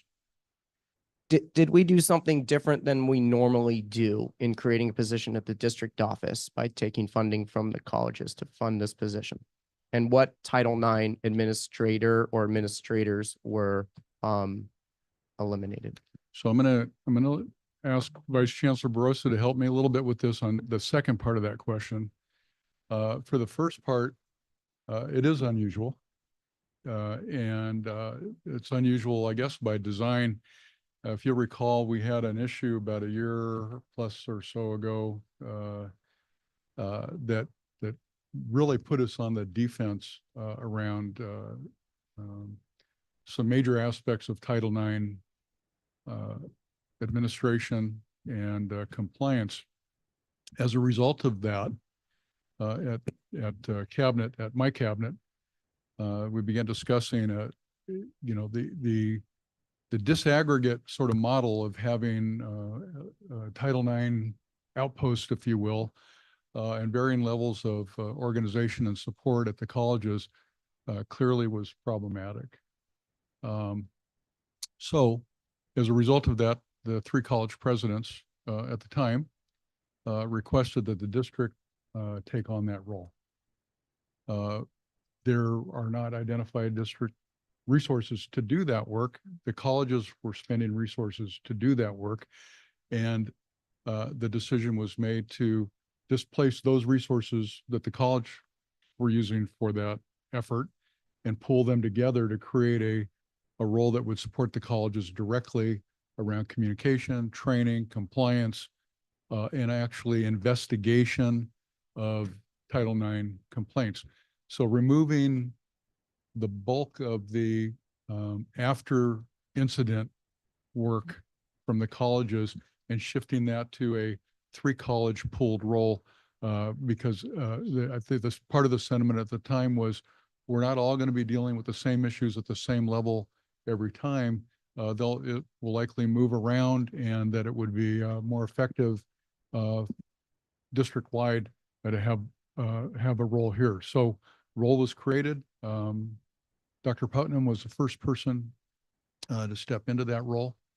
And we've since had another person complete about a year in the role as well. And still having a few challenges around that. And so we did another reorganization. The responsibility now is, and I guess this would be a good time to do a little handoff to Vice Chancellor Barroso to talk a little bit about what we are doing now and why it's being configured the way it is. Sure. And I think we touched on it a bit earlier today. When it was an additional resource, we had somebody that was overseeing Title IX cases for the 3 campuses. After a discussion at cabinet, we decided to centralize it under HR. And so we're giving an out-of-class assignment to Andrea Ingley, who's our Director of Employment. That created some cost savings there, which is helping fund this position here. And then we shifted some money within the budget from the commission. So it's not, I think the issues that we've seen required that we centralize this function. Because of the work that's attached with it, we also need some support for that. And then in addition to that, we have our training manager who's now responsible for a lot of the training agendas within our district. So that in a nutshell is why we're bringing this position forward. Just quick follow-up. So is this position listed in 13.02 to replace the Title IX administrator, or is this person doing the Title IX work? No. No. Go ahead. The Title IX work is going to be done by our Title IX administrator, Andrea Ingley. That's her interim role. And then the money that was going to be used for that is to fund the support of this position. Okay. Okay. Okay. You pulled this item, trustee Chancellor? Yeah, I can make a motion to move this item forward. Thank you. Is there a second? Second. Trustee Little, seconds. Student trustee? Thank you. Board, all in favor? Aye. Thank you. Okay, no items under 14. 15 is a resolution. There we go. Proposed resolution 2024-09 recognizing the month of September as National Hispanic Heritage Month.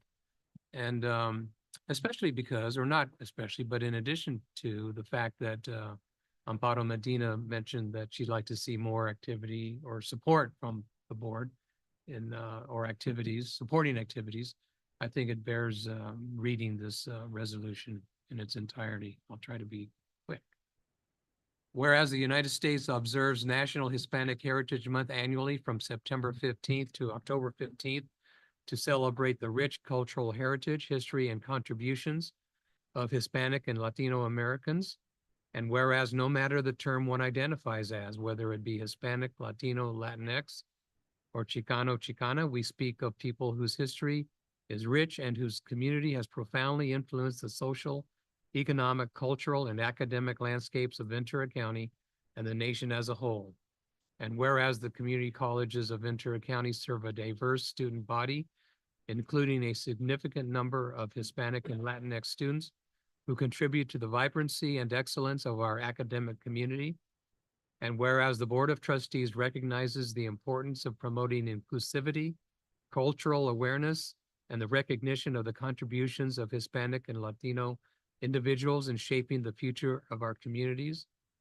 And whereas the board acknowledges the dedication and achievements of Hispanic and Latinx students, faculty, staff, and community members who work tirelessly to advance education, foster cultural understanding, and contribute to the overall success of our colleges. And whereas National Hispanic Heritage Month provides an opportunity to honor and celebrate the diverse cultural traditions and histories that enrich our community and inspire our collective pursuit of knowledge, equity, and justice.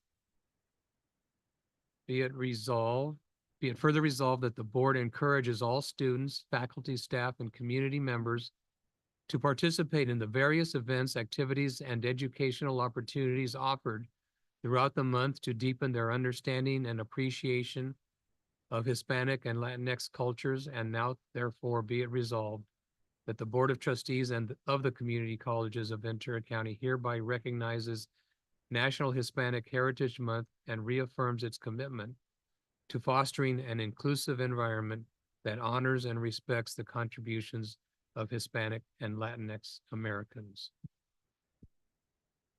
And we've all heard in the various reports of all the activities at the colleges this month.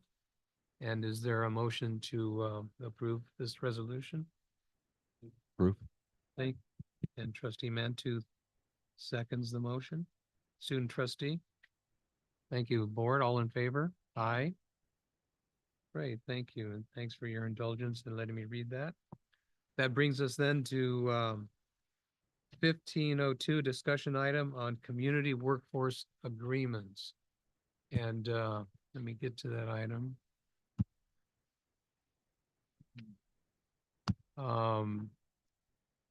You see that was included in the agenda is the letter we originally got from LIUNA Laborers Local 585 requesting what we're embarking upon tonight as a board discussion on community workforce agreement. And I received late and it was sent to you also information that essentially was provided by Josh Medrano. There he is back in the room from Tri-County's Building Construction Council. And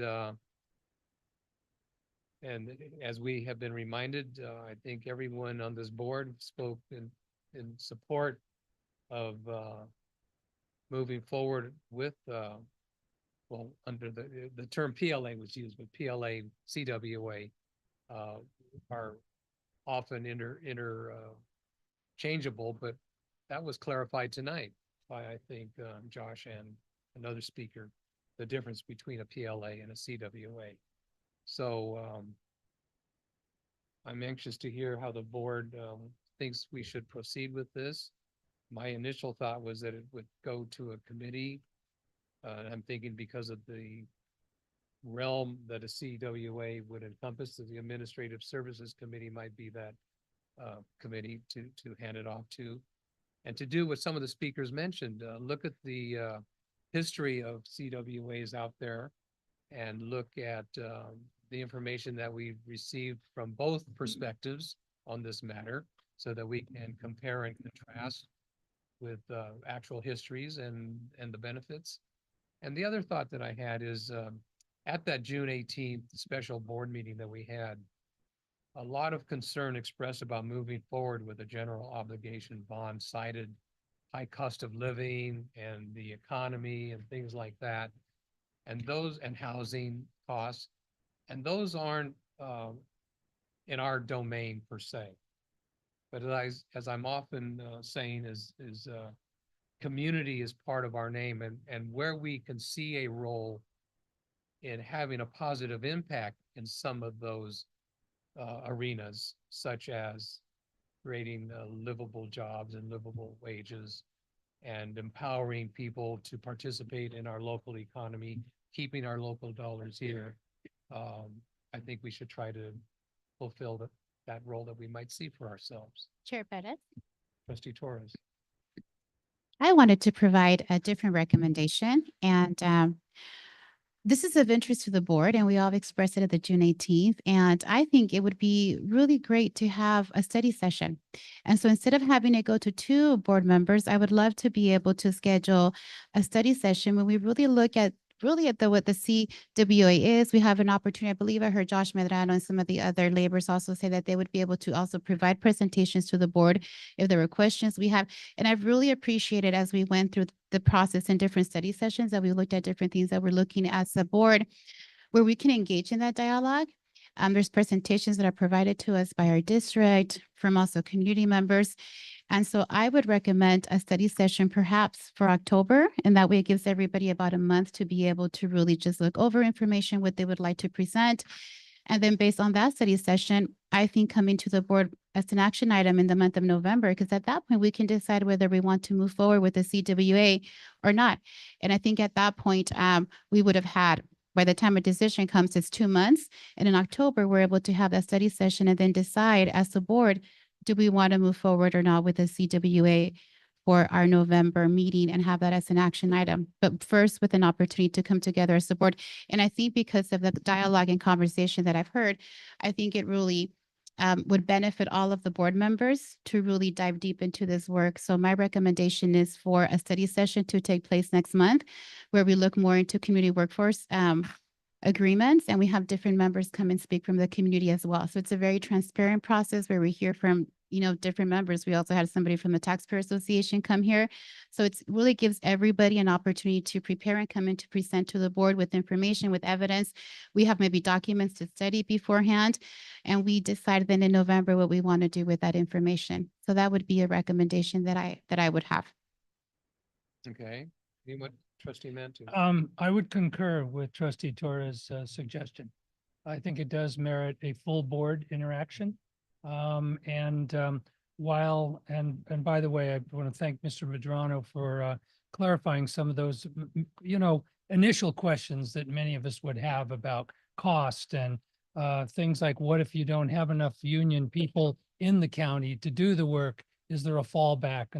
But there are doubtless dozens of more questions, that we could have answered for us, because we may be familiar with the concept, but maybe not the details. And included in that study session, I would like to see what a sample agreement looks like, and to talk more about a PLA versus the community agreement, Because one sounds like it's a pilot, like a trial run, and if things go well, then you make it more encompassing. I'm not suggesting that, but it's just, those are the kinds of things that I think we should be talking about. And I think we could devote 2 or 3 hours to this topic and then let's later schedule it for potential action by the board. Okay. Trustee Little? Yeah, I have no objection to the recommendation of having a study session on this topic. I think it is important. I think it's important to the entire community. I'm just not sure that Trustee Torres's timeline, ambitious timeline, is something that we can meet. Sometimes I feel like, going slow to go fast, giving us more of an opportunity, because once we have some presentations, I would personally like more time to kind of digest and talk to folks and really make a decision based on some facts, because there are opposing viewpoints on this topic. And I think it does merit giving everyone the opportunity to weigh in. But I agree with a study session. I think it would be great. And if we can do it in 2 months, fantastic. But I think I would leave that up to the chancellor and his staff as far as timeline. Let me ask if Trustee Chancellor has anything to say first. Yeah, I'm in support of that idea. My only ask or recommendation would be to piggyback off Trustee Mantu's idea of some draft language. I would like to see that, and maybe we're saying the same thing, but a step further in regards to like almost a first read, because I know there's draft language out there, but I'd like to see what it would look like, particularly for this district. And I'm not saying that would be the CWA, the agreement that we would have, but at least to get the framework down, because that helps me ask the questions and dig into it rather than, getting various evidence and opinions from community members. I'd like to see something that we can actually develop. So that would help me at a budget study. Okay. Go ahead. Just for clarity, because I know that the chancellor and their staff always want to hear direction from the board in terms of prioritizing and where they should move. I would like to know if there's consensus on the board that this becomes a study session item sometime in the month of October. I would personally love to see it in October. And so perhaps the chancellor needs to know if this is a consensus of the board, but we do need to say as a board, if we would like to see this in October. For myself, I would love to. It's important. I think it's relevant information. I don't know if there's other trustees that want to express their interest in having this come to us next month in a study session. Before I ask that question, student trustee, do you have anything to add? That I'm in support of the idea of a study session. I think that we as a board would benefit from it. And also in STAC, the Student Trustee Advisory Council, we discussed the context of what the community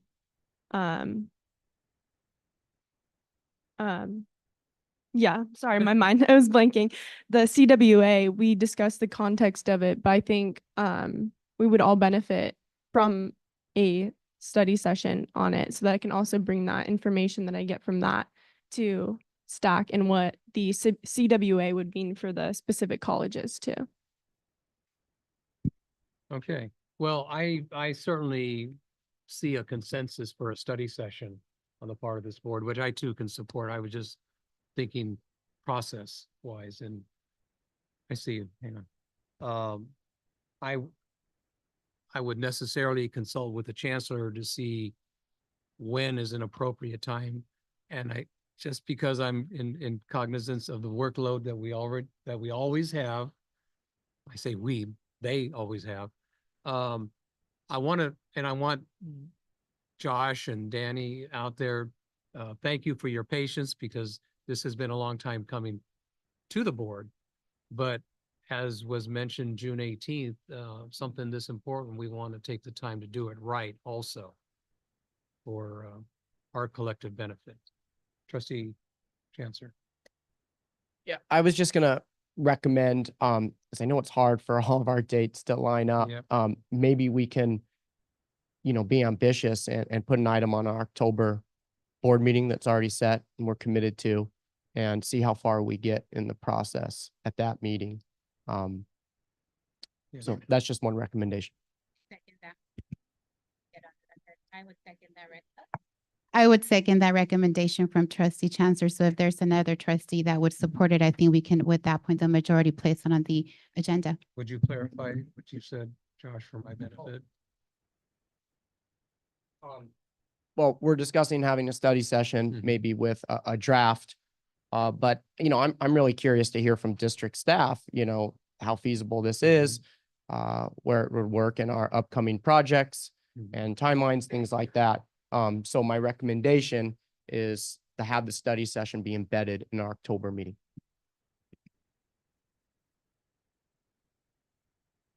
Chair Perez, I actually feel somewhat differently.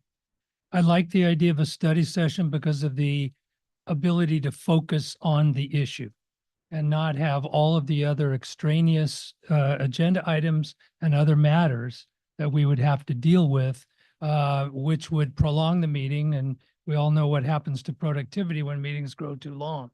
And I think it does merit, you know, a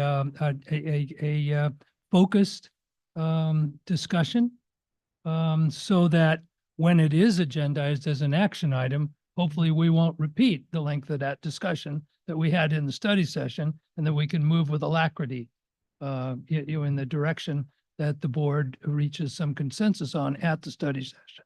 I realize the hardest thing to do is to get the meeting scheduled, but it sounds like there is enough will, collective will, to make that happen.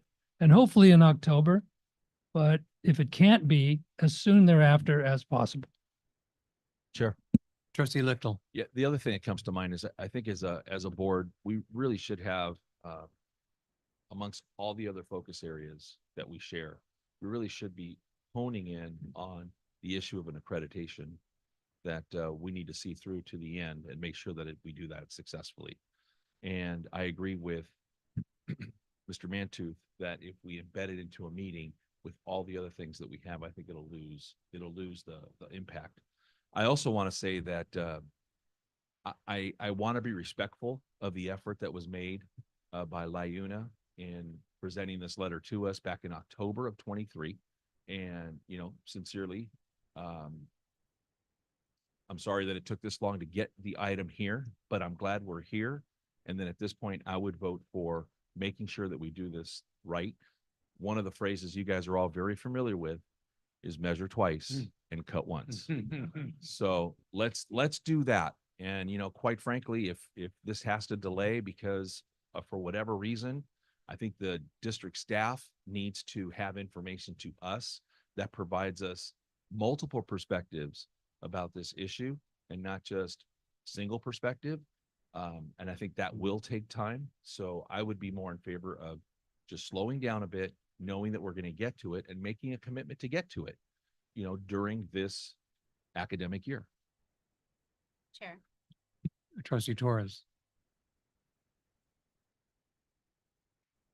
I'm going back to our June meeting, and the reason I bring it up is because we expressed an interest in wanting to know more.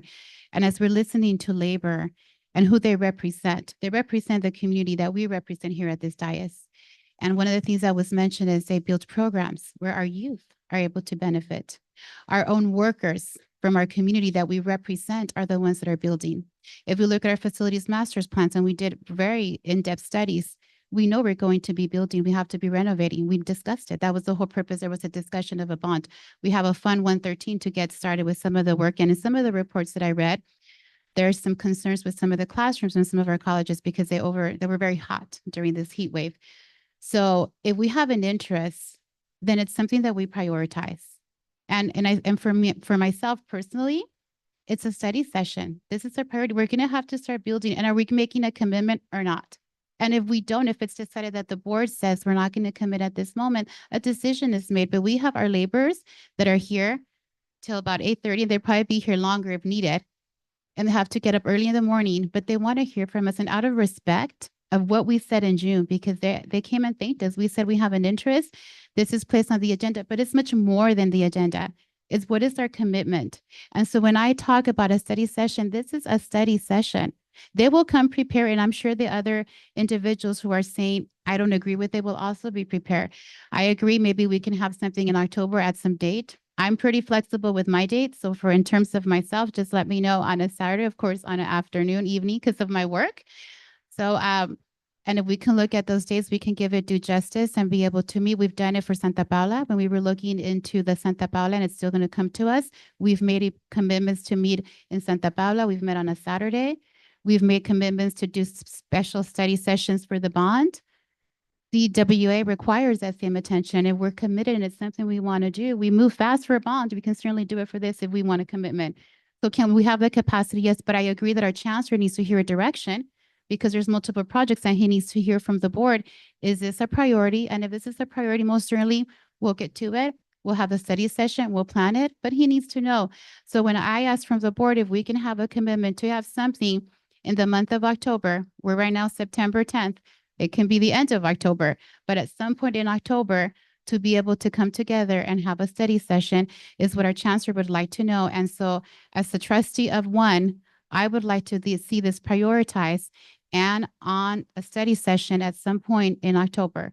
And so I think at this point, I'm interested in knowing if there is consensus or if there is agreement with other board members here on the dais that would support that as well. And if not, I'll let it be. But at this point, I'm interested in knowing if we can see this in October, because it says a lot about ourselves too and what we say and to our community. We are the community colleges, so for the name that's being brought over. So I guess comment I would make again is that in June, the discussion really surrounded around the idea of a bond. And so the issue came up around the bond. Well, that issue is no longer one of the items that we're moving forward with. And so it does give us the opportunity maybe to slow down a little bit. I'm not opposed to a study session. I said that previously. I think that's the right approach. I'm not opposed to a study session in October if that is the best time for us to have it based on district input. But there are other perspectives, and we did receive information from other individuals that presented a different perspective. One that talks about our most neediest individuals in the community that are day workers. We see them in our communities that are not union workers that may or may not be part of this workforce if we come into this kind of agreement. And those are the questions that I want answered. I want to make sure that the individuals that are really, again, the neediest individuals that are day workers that are working all sorts of jobs, they're almost like handymen. They're doing gardening and landscaping one day, and the next day they're doing a construction or helping out on a construction job. And maybe a week later, they're doing something different. I want to make sure that because they're not in a union, not represented by a union, not paying union dues, which I respect, that those individuals are not going to be eliminated from our potential workforce as a community college district. And again, I think that is community. That is looking out for the community. So I'm not opposed. I'm not opposed to the concept, and I'm not opposed to what you're proposing. I am opposed to not having further discussion so that we can all hear the multiple perspectives that are related to PLAs or CWAs. right. And that could take time. And we agree. And so for me, it's just simply from the board, just hearing from the rest of the board members, because I agree. We're all in agreement that we want a study session. We all agree. And we want to hear from the different perspectives. And so it's just a matter of saying, I know that the different organizations, we have the Taxpayer Association, they will be prepared. People will come and give their perspectives. I'm just interested from everybody on the board, if you're interested in having something in October, because the chancellor needs direction from the board. It's not necessarily, okay, what's the input? The chancellor says, what do you want me to do? So that's just all I'm asking. And that's it. And I'll drop it. Let me say it this way.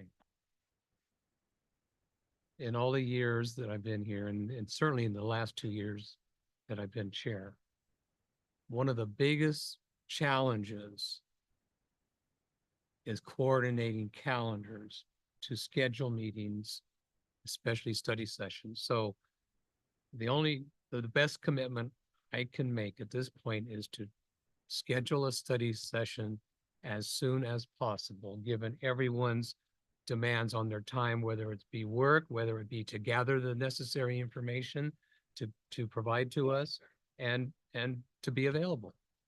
And I think, the representatives from the trades have been here, in June. They've been here tonight.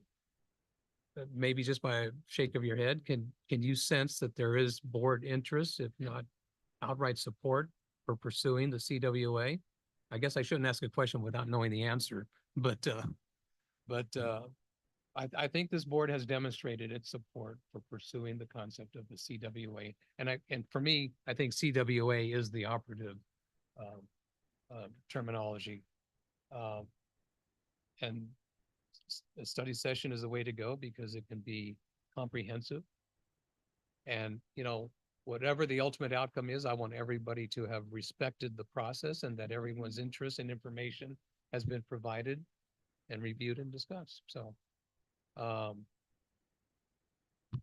don't know that we need a motion for that, but I'm just going to say that the information that was provided, some of it from some individuals was PLAs. The PLA, I believe, was the conversation last time. Today, the concept of a CWA. I'm not sure that anyone at the dais, except maybe the chancellor and maybe our student trustee, can speak fluently to the difference between a PLA and a CWA. And that is no reflection on Mr. Medrano's explanation, which I thought was excellent. But quite frankly, I need to dig into it. I need to read multiple perspectives on what those really mean. This is an important topic. This is an important issue. It's going to affect our community.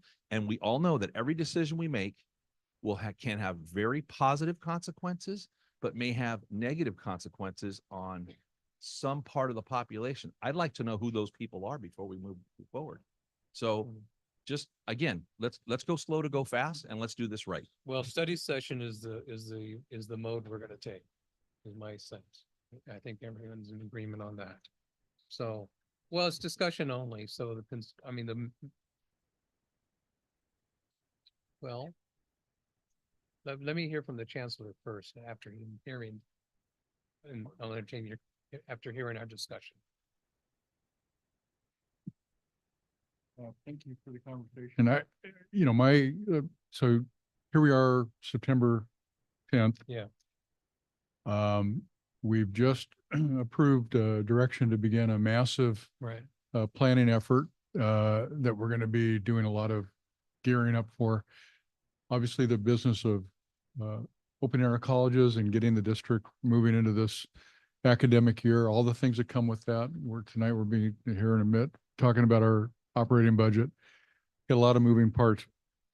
Scheduling is certainly a challenge, as you all know, to get these set up, but that's not the biggest challenge. I think for us personally, staff, it's going to be providing not just an adequate level, but a good level of information and resources for the board to have a worthwhile use of their time in a study session. So there definitely is background work that's going to have to happen.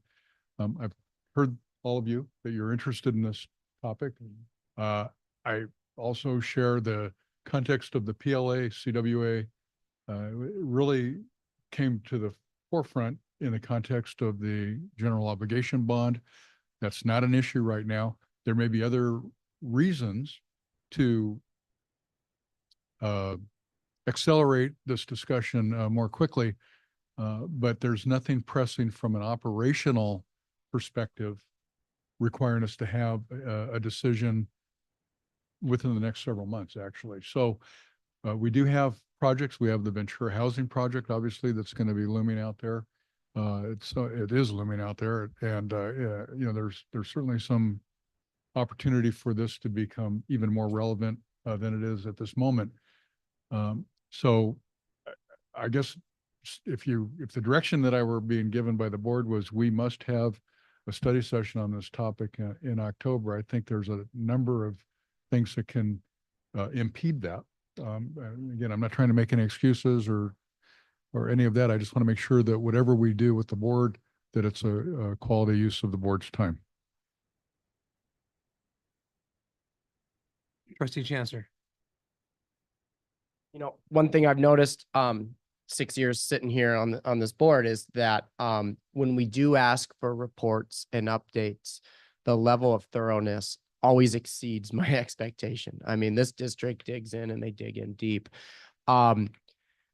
So for me, I'm listening to everybody on this item, I would sleep better at night knowing that we have an item on our October meeting as an update of where the district needs to go moving forward. And hopefully, as soon as possible, this study session can occur. But at least in October, we can get an update of here's the challenges, here's the questions we need to ask, here's the experts that we need to consult with. And I agree with the chancellor. I think that's a great example of how the CWA would unfold with the housing project at Ventura College. You know, that for me would really help me understand what the CWA is, how it will impact our community, and ultimately our students. So, but when we give an open-ended sort of date, I would feel a lot better. And it can be a time certain, 10 minutes. Here's our update of where we are with the CWA, getting it on a study session, what our agenda will look like, something like that, just to keep it relevant for me. So I would appreciate that. Yeah. Yeah, I think that's a good idea, That gives staff time to react to what they've heard tonight from us and give us some realistic idea of what we're embarking on in the time. And pardon? No, I think that's a great way to move forward. So have an agenda item in October. Chair, may I ask a question of the chancellor, if I could? I don't know that as a district, if we have the level of expertise available, should we anticipate that perhaps we will be employing some consultants that would be coming in to provide feedback? You know, one of our attorney firms that would give us kind of the, if you will, pros and cons, where it's worked, where it hasn't worked. I mean, you have a concept that's been outlawed in, I think, 14 states. So it is something that we need to dig into, and we really need to do a good job of understanding the process. So should we anticipate some expenditure with that? I don't know. Your reference to legal, that's certainly something that, you know, may come up. I think we just need to gather internally and figure out, okay, what do we know? What don't we know? What do we not know that we don't know? And all those things. Right. And come up with a game plan to figure out how to, again, bring the resources to the board to help you have a conversation about which direction, if any, you want to go with this work. PLA, CWA, some other work. So having it as a board agenda item in October in terms of, so where are we? Certainly would give us a little bit of time to gather and put our heads together and figure, okay, how do we approach this learning opportunity for the board? So I don't know anything specifically to answer your question. And we heard tonight there's some local examples that we could draw upon. Trustee Torres? I still believe that a study session could be done sometime in late October. But I'm going to, you know, well, if it's not done, I would like to see at the October 8th meeting the reasons as to what we need to look for. And I want to see something detailed in terms of what's going to be presented to us. But it's something that is a priority to us. And that's what we said. And I believe that I don't think labor came in just because there's a bond. I mean, there's conversations. And I remember you, Trustee Perez, saying that you had been talking to labor before. So I'm confident that those conversations weren't contingent upon a bond. I'm sure it's about something, it's our workers, it's something doing the work. So it's a priority. And so sometimes, you know, people wonder, you speak to me, but let me know how invested you are. And so for us as a board, we're having conversations. And if a study session cannot be placed in October, then I would like to see in October at our next meeting details in terms of what we need, how is it going to look like, the plan. I want to see a report that I can read to see what exactly the study session, the layout of what's needed, because there needs to be transparency and clarity, because I don't understand. I need to know as a board member why it can't happen in October. I don't know. So I need somebody to tell me what is it that we need to look at and why a meeting in 6 weeks couldn't take place in a study session. End of October, early November. I would want to know why that's not possible. What exactly is it that we need to look at in order for a study session not to take place regarding PLA, CWAs? So I'm very interested, because a lot of the times what I get as a board member is just general information with no details. And this is a priority. At least we said this was a priority as a board. Otherwise, I wouldn't have mentioned it last month because I wouldn't have heard that in June. But I heard from this board that there was an interest. So my hope is that we stay committed, just like we do to everything else we're doing. And so that's really just my comment as one trustee, is to be able to have a study session. That's my priority. If it's not possible, details of what it's going to look like. Well, I think there's a new board consensus to move forward with an agenda item in October with a status update, as you called it, which will lay out the pathway for action on a CWA. So, student trustee. State that I'm in support of this idea. I think it would be beneficial to, regardless of the timeline, have an update on what it's looking like at our next board meeting. Thank you. So Chancellor, you have enough direction? Absolutely. Thank you.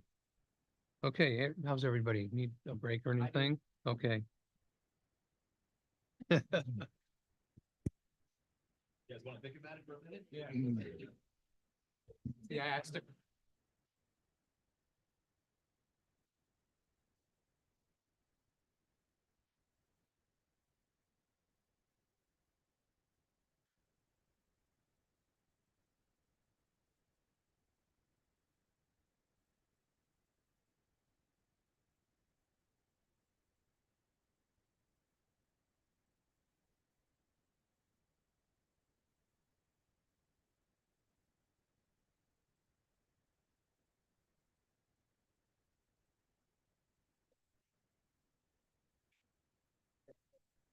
Good to see you. Still no coffee. I should have added on. So that staff.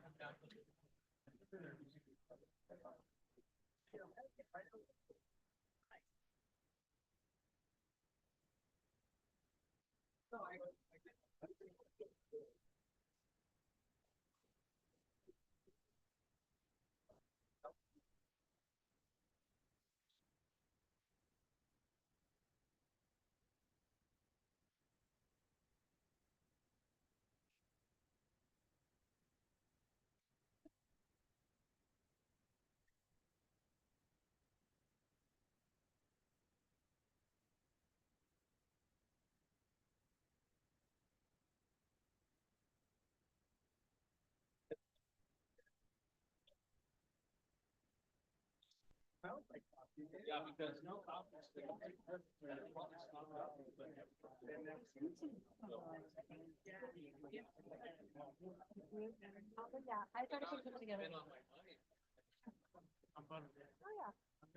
Okay, you're fine. No, you can leave. You can leave after you do your report.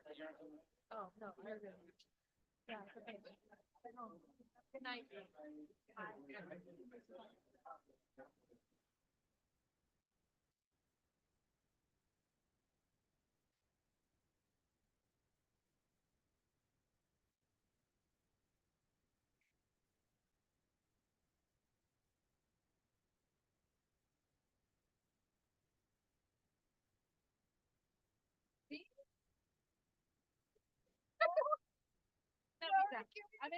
Oh, no, that's her. A ver, let me ask Michelle.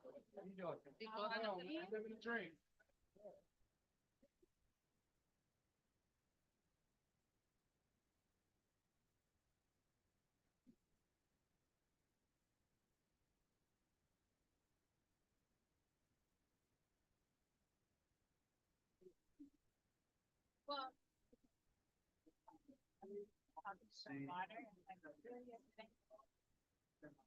I don't really have that problem because I don't drink coffee, so. Oh, I'm always drinking coffee, so.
Right.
Yeah, it's been like that. Coffee never brewed.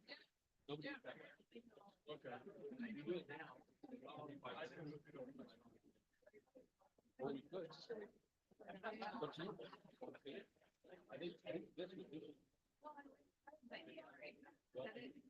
I tried that already. Yeah. It's not on. Yeah. Maybe. So maybe you need to make a Starbucks. Getting more. Oh, I know, you're right. Go down the street to,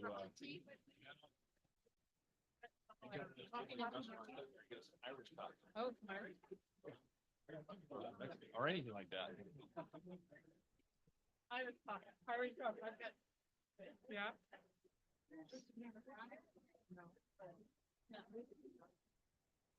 You broke the coffee pot? It's not working. The coffee's in there, but it's not percolating. It's not percolating. I don't know.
It's about to be the budget talk. We need.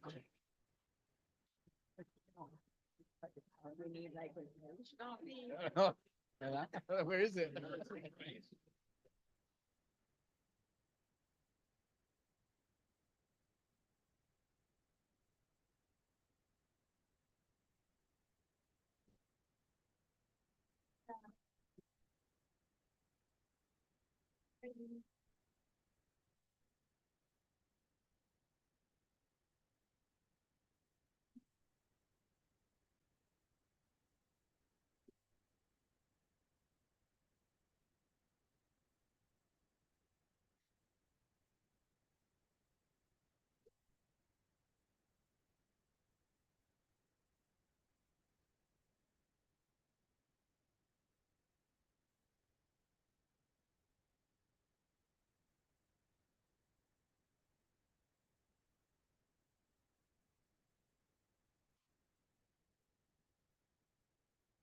Next meeting.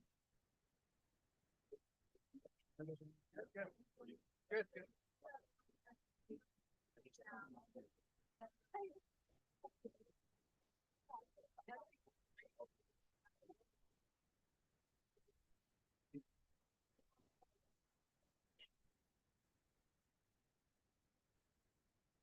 Hello.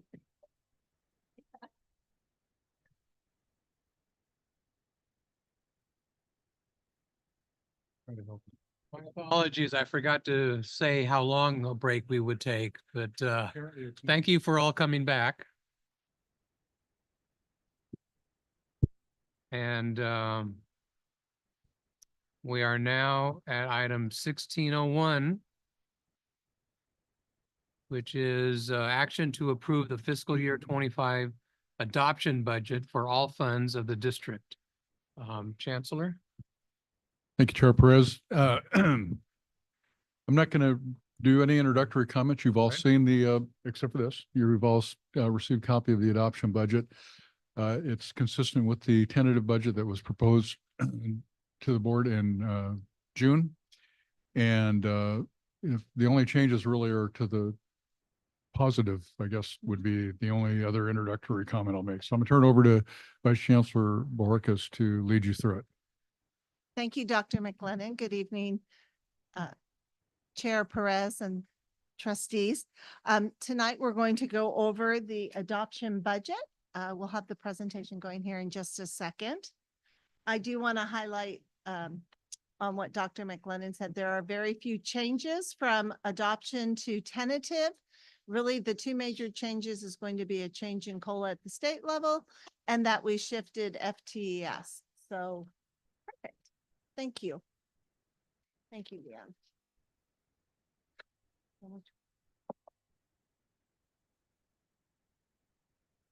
Okay. That's good. All right. So we'll just quickly go over. So we're going to, you're going to see a lot of slides that you're used to seeing. So, and you're very familiar with. This information is here because we also posted on the website. So while you're familiar with it, I'll probably go through it relatively quickly on some of those slides. But we're going to go over the timeline, the state enacted budget, then we'll look at the adoption budget details, the revenue and some of the funds. And then we'll look at a couple multi-year projections and talk future considerations and move on from there. So this slide you've seen for several years that we need to approve the adoption budget by September 15th. So the state enacted budget, as I said earlier, there's really not much different from tentative. The key item is that with the COLA is now at 1.07. It was around 0.76 at tentative.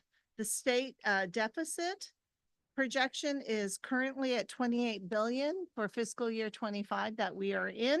And they have a projection of a little over 30 billion in fiscal year 26.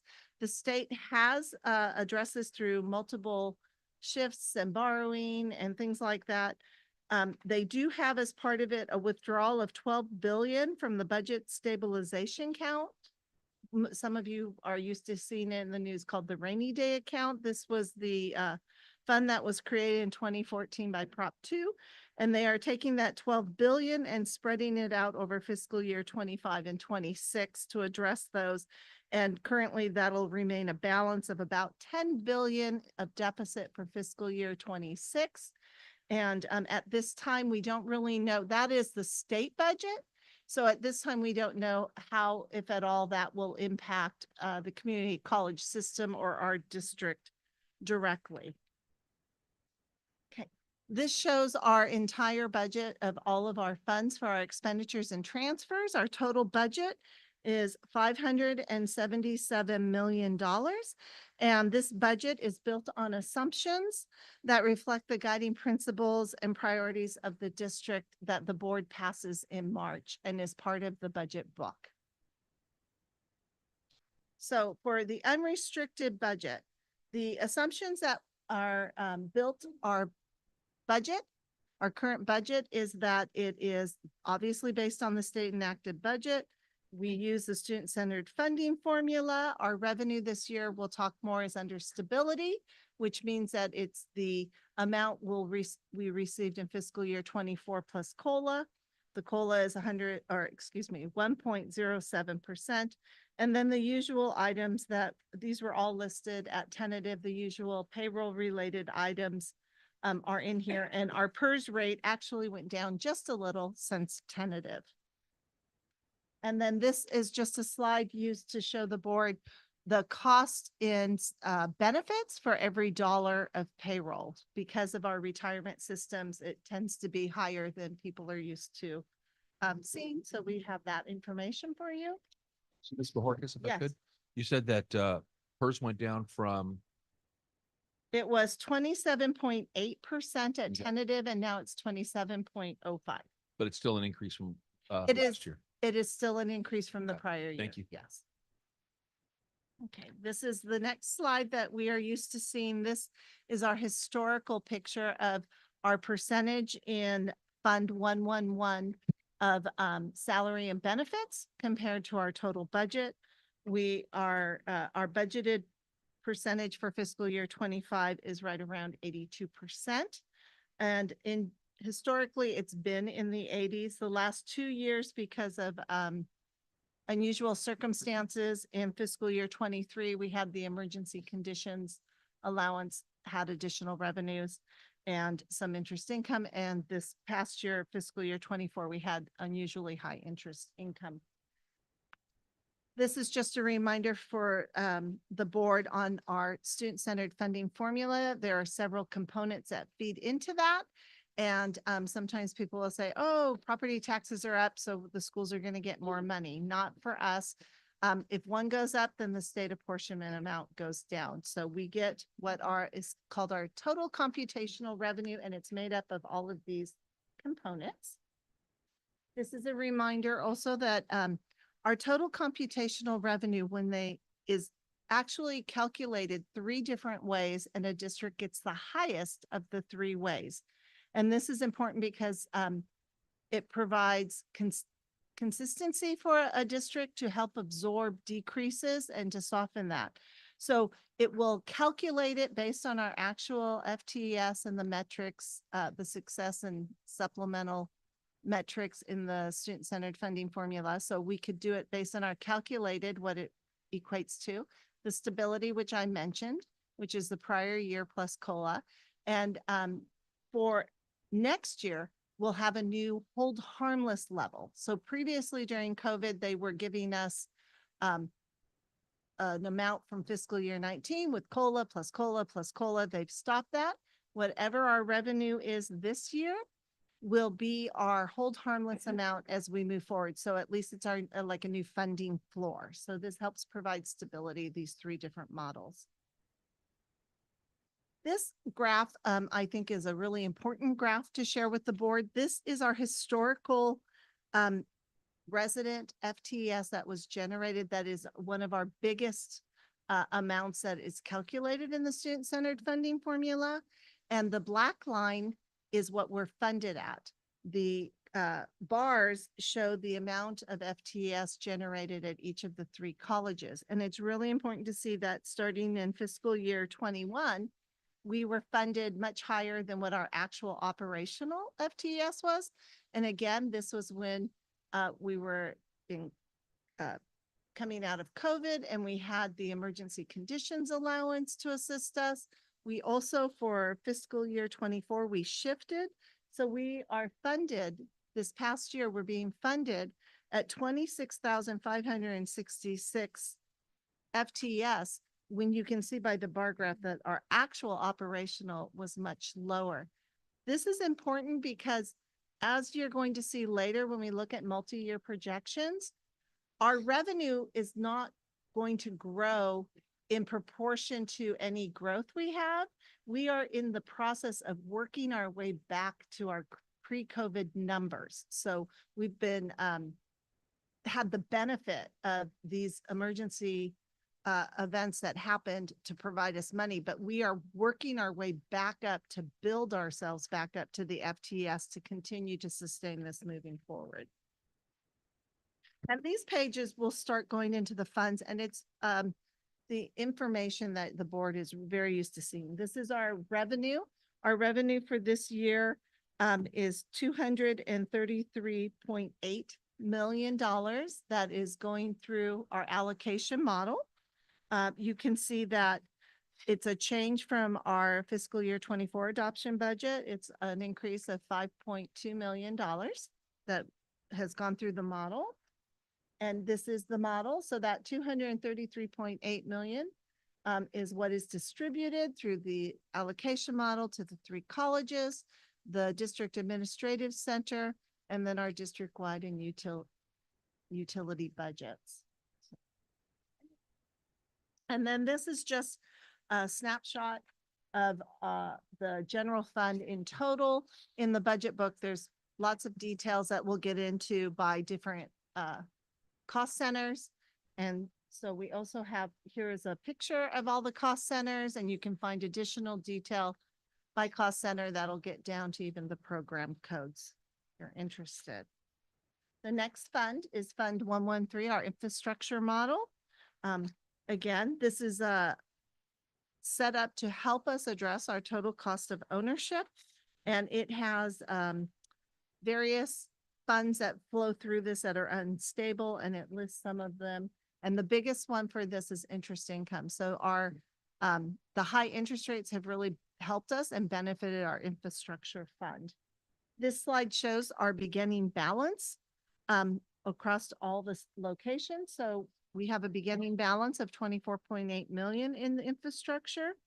And then it shows the amount for each of the colleges. You know, they it's been very hot lately. So these infrastructure funds, you know, these are the things, we've all had issues with HVAC that we've been hearing. Our colleges have been struggling with it.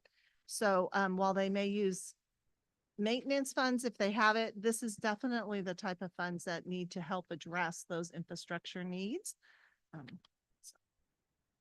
And then this is just showing it by location, and you can see how it is broken out between facilities. It also, we don't talk about it as much because, you know, the broken HVAC is usually a higher topic, but it also supports library materials, instructional, non-instructional equipment, and technology. Okay. Our next fund is Fund 114, which we use this funding represents revenue that fluctuates. For example, bookstore commissions and things like that, civic center revenue. And this is a snapshot by the beginning fund balance by location. And so we're starting the year with 15.6 million. And then this slide just shows by location. And again, talks about those significant programs and planned usages. These are very similar to what you've seen at tentative and previous budgets. So now we go to our fund balance page. This represents how we ended the year, and we are fortunate that with the shift in FTES, that provided us an additional 4.9 million that we ended the year with. We also we always budget a 1% deficit for anticipating from the state, and we were fortunate this year that the state had no deficit. So we saved 2.2 million that was able to go to fund balance as we ended fiscal year 24. And then again, we had a recalculation of fiscal year 23, the final one, and that provided an additional $1.9 million that we found out as we're closing the books. These things we get the final numbers from the state. I have a quick question. I'm not sure this is the best slide to illustrate, but I realize there are funds that we would call one-time funds, or, they're not recurring funds. They're not funds that we're going to replenish. And maybe it's a later slide, but when it is, I'd like to point out, I'd like to know exactly what that looks like from the standpoint of in our fund balance, the amount that is actually just one time as opposed to ongoing revenue that's going to be backfilled. And I hope my question's making sense. I think so. So I would say that your fund balance, once it hits fund balance, for sure, it's one-time money, because once you use it, you don't have it to use again on another thing. A lot of what funds end up in fund balance are one-time funds. Those items I just mentioned, when there is a recalc, or when we close the books, if we budgeted to a deficit and it didn't happen, or it happened less than what we thought, then those are one-time funds that fall to that. And in fact, it's a challenge, because I think individuals would say, well, then why are we even budgeting a 1%? But it fluctuates quite a bit.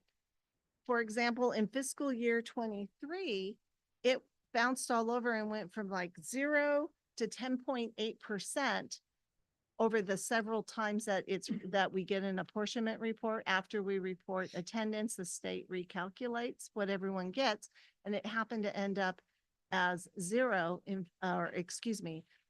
it went from 10.8 and was just under 1% when we closed the books for fiscal year 23. So what we had budgeted was pretty spot on and worked that year.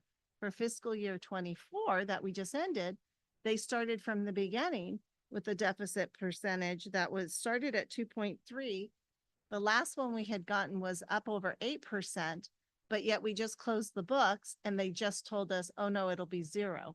So it fluctuates, and that's why you build that in. And that's why at the end of the year, it becomes one-time funds once they close the books.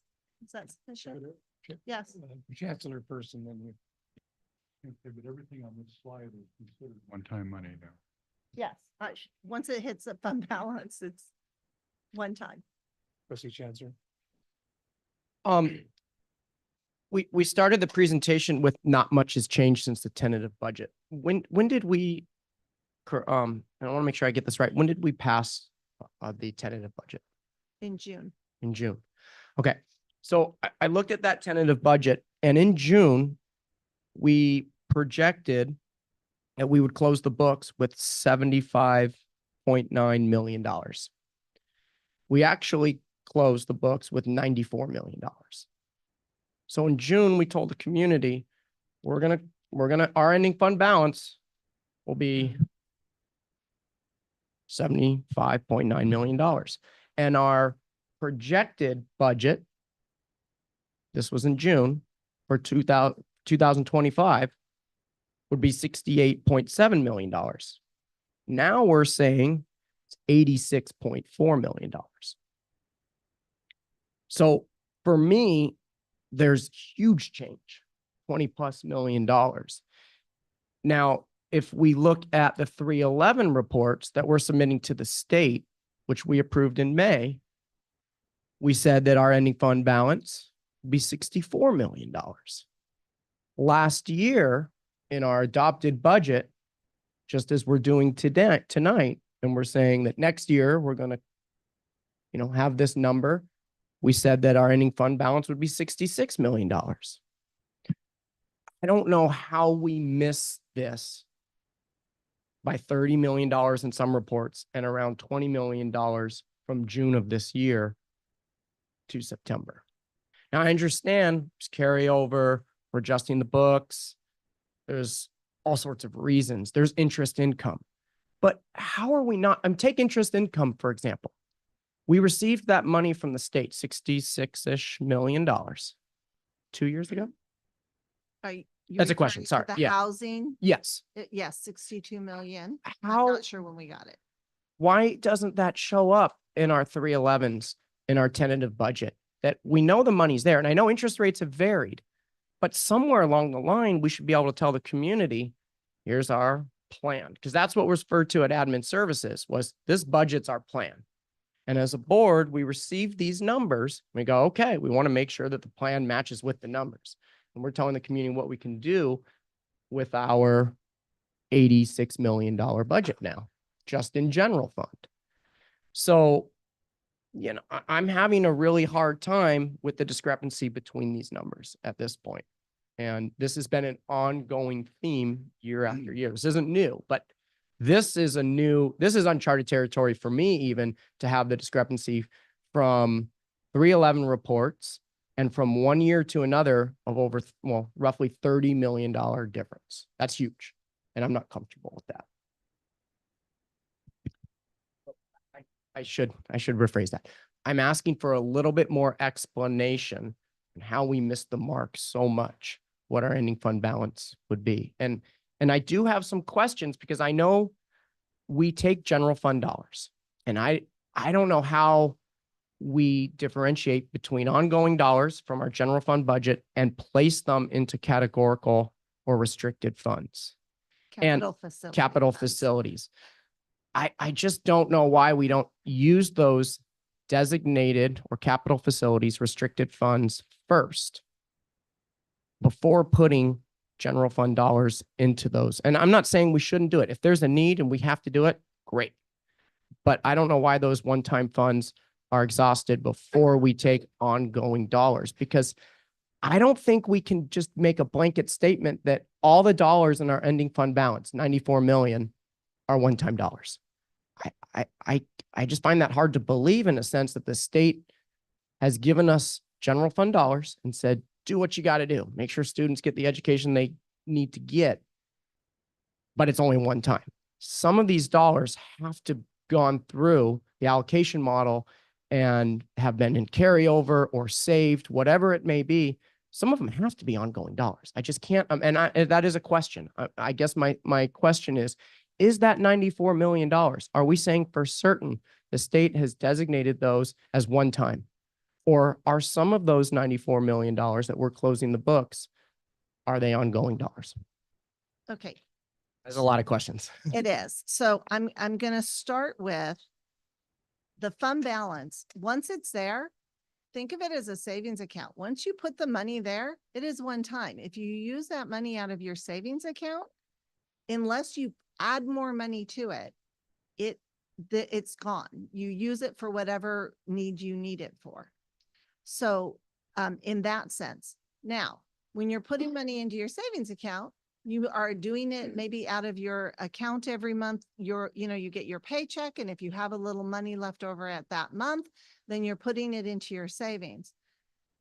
But I wouldn't call that ongoing, because it was that month you had maybe less expense for something and you put it in. So you had a little bit of savings that, maybe you went somewhere and so your food bill wasn't as high or whatever. So once you put it there, that money sits there until you use it. So that's why we're saying it's one time. It's, if you use it, there's not something automatically replenishing it. That's up to you and the priorities of how you spend your paycheck. So I apologize. I hope this doesn't seem too basic, but I'm just trying to answer your question in terms that I think everyone can, that's listening can understand. So that's what's happening. And what we start the year with is an assumption that everything we budget for expense will be spent. So the 311s reflect that we're going to spend everything, and they are also a quarter at a time, a snapshot in time. At tentative, we did say that we thought we were going to end the year at 75.9 million. In the unrestricted Fund 111, that grew by 9.7 million. It was the three things I just mentioned. We decided to shift at the last minute to position the district to be in a better spot for the hold harmless with this new coming in. So that was 4.9. We were told by the state in July, after the tentative budget came to the board in June, that they would not be having any deficit. So we were able to reassign those funds there. And then they do recalculations several times back to fiscal year 23. So that's how that happened. And the interest income, it was greater than we anticipated. We do budget the interest income and estimate, and we budget it in Fund 113. It's just that sometimes it comes in higher. We weren't sure, we don't know if they're going to lower rates or not. We don't know how we're going to use the cash. That interest is earned on more than just the housing. It's on all of our funds. So it covers our payroll and other construction projects that we have going on. So our cash will fluctuate because of those things. So it's really a point in time, and the fund balance is not our budget. It is a piece of information as part of our budget, but our budget is actually the revenues and the expenditures we're anticipating that we then go and collect and spend. And we will always be wrong, because in June, we just don't, or even now in September, we don't know how we're going to finish the year in June. We have individuals that unfortunately leave our district, and now we have a little bit of savings while we wait and fill the position. But that's one time, because that position may only be vacant 1 month, but next year it'll be filled 12 months because we've replaced them. So there's all these variances that happen that there's no way to have an exact number. I do think over the years, even before I was in this seat, that we have tried to be responsive to your requests, and they have improved on some of the ways we are budgeting. There's always room for more improvements, but that kind of is my general answer on, we will never have it exact. It's just impossible. Okay to go on? Yes. Okay, thank you. Okay. So after fund balance, then we go into our restricted, which are the categoricals and grants and things. And I just have it in different ways that you're used to seeing it by the type. Excuse me. I'm Trustee sorry. Flores has a question. Yes, ma'am. Don't be, I was kind of contemplating, should I ask it or not, but I think I should. You were explaining the end balance. And I think, for people that listen, and I was placing myself, like listening to the conversation, and when we listen that there's these 20 millions that came from June all of a sudden to September. I know you had mentioned that there was some reshifting, and there was about, is it 9 million that came from the reshifting? Yes, you mean for the changes in our allocation, or excuse me, our apportionments? And I was wondering if you can speak, because then you went to explain in July, the state said we thought we were going to go on a deficit. So we projected a deficit, and then the state tells us you're no longer in the deficit. So what was that amount? And I only mention it because we're hearing 20 million deficit. And so you explained already, okay, here's where this 9 million appeared. Right. And so this is where the rest came. So what was the amount of that deficit that we were anticipating? And then the state said you don't have it in July. 2.2 million is the amount that was for the deficit. So we have 9 and 2.2. Yes. Okay. And so from tentative to adoption, our fund balance actually grew 18 million from the what we proposed or suggested was going to happen at tentative. So 9.7 of that was the unrestricted, and it was the 3 apportionment changes. The shift for fiscal year 25, fiscal year 24, the state saying, oh, we won't have a deficit, that we had budgeted for 2.2 million. So that was income to us. And then the fiscal 23, where they did a recalculation. So if I can just explain, we report our attendance multiple times throughout the year. And every time it's reported throughout the system, the state then recalculates everyone's apportionment. And they know what the size of their pie is, and they know how much everyone would be entitled to based on this school or the student-centered funding formula. So they say, okay, there's, $1 billion being requested, and we don't have $1 billion. We have 990 million. They then deficit it so that they're only giving everyone a total of 990 million. It's the system. So as everyone's enrollment figures, not just our district, we don't even affect, we have some effect, but this is the whole community college system. So as every district is reporting their attendance, their enrollment figures, the state recalculates it. So that's why it changes. And at P2, they had over an 8% deficit, saying, oh, everyone's projecting what they think their enrollment is going to be at the end of the year. We're not going to have enough funds. And so they deficit. And then once everyone puts in their annual report, at that point, they have a better picture. And they ask us to give them information, sometimes even ahead of time. And then they say, okay, did you really do it? So then we have a recalc. And then we have another recalc. And so usually there's only 2 recalcs, but you can see it's September of 24, and we're just finalizing the year that ended June 30th, 2023 statewide. So that's kind of the things.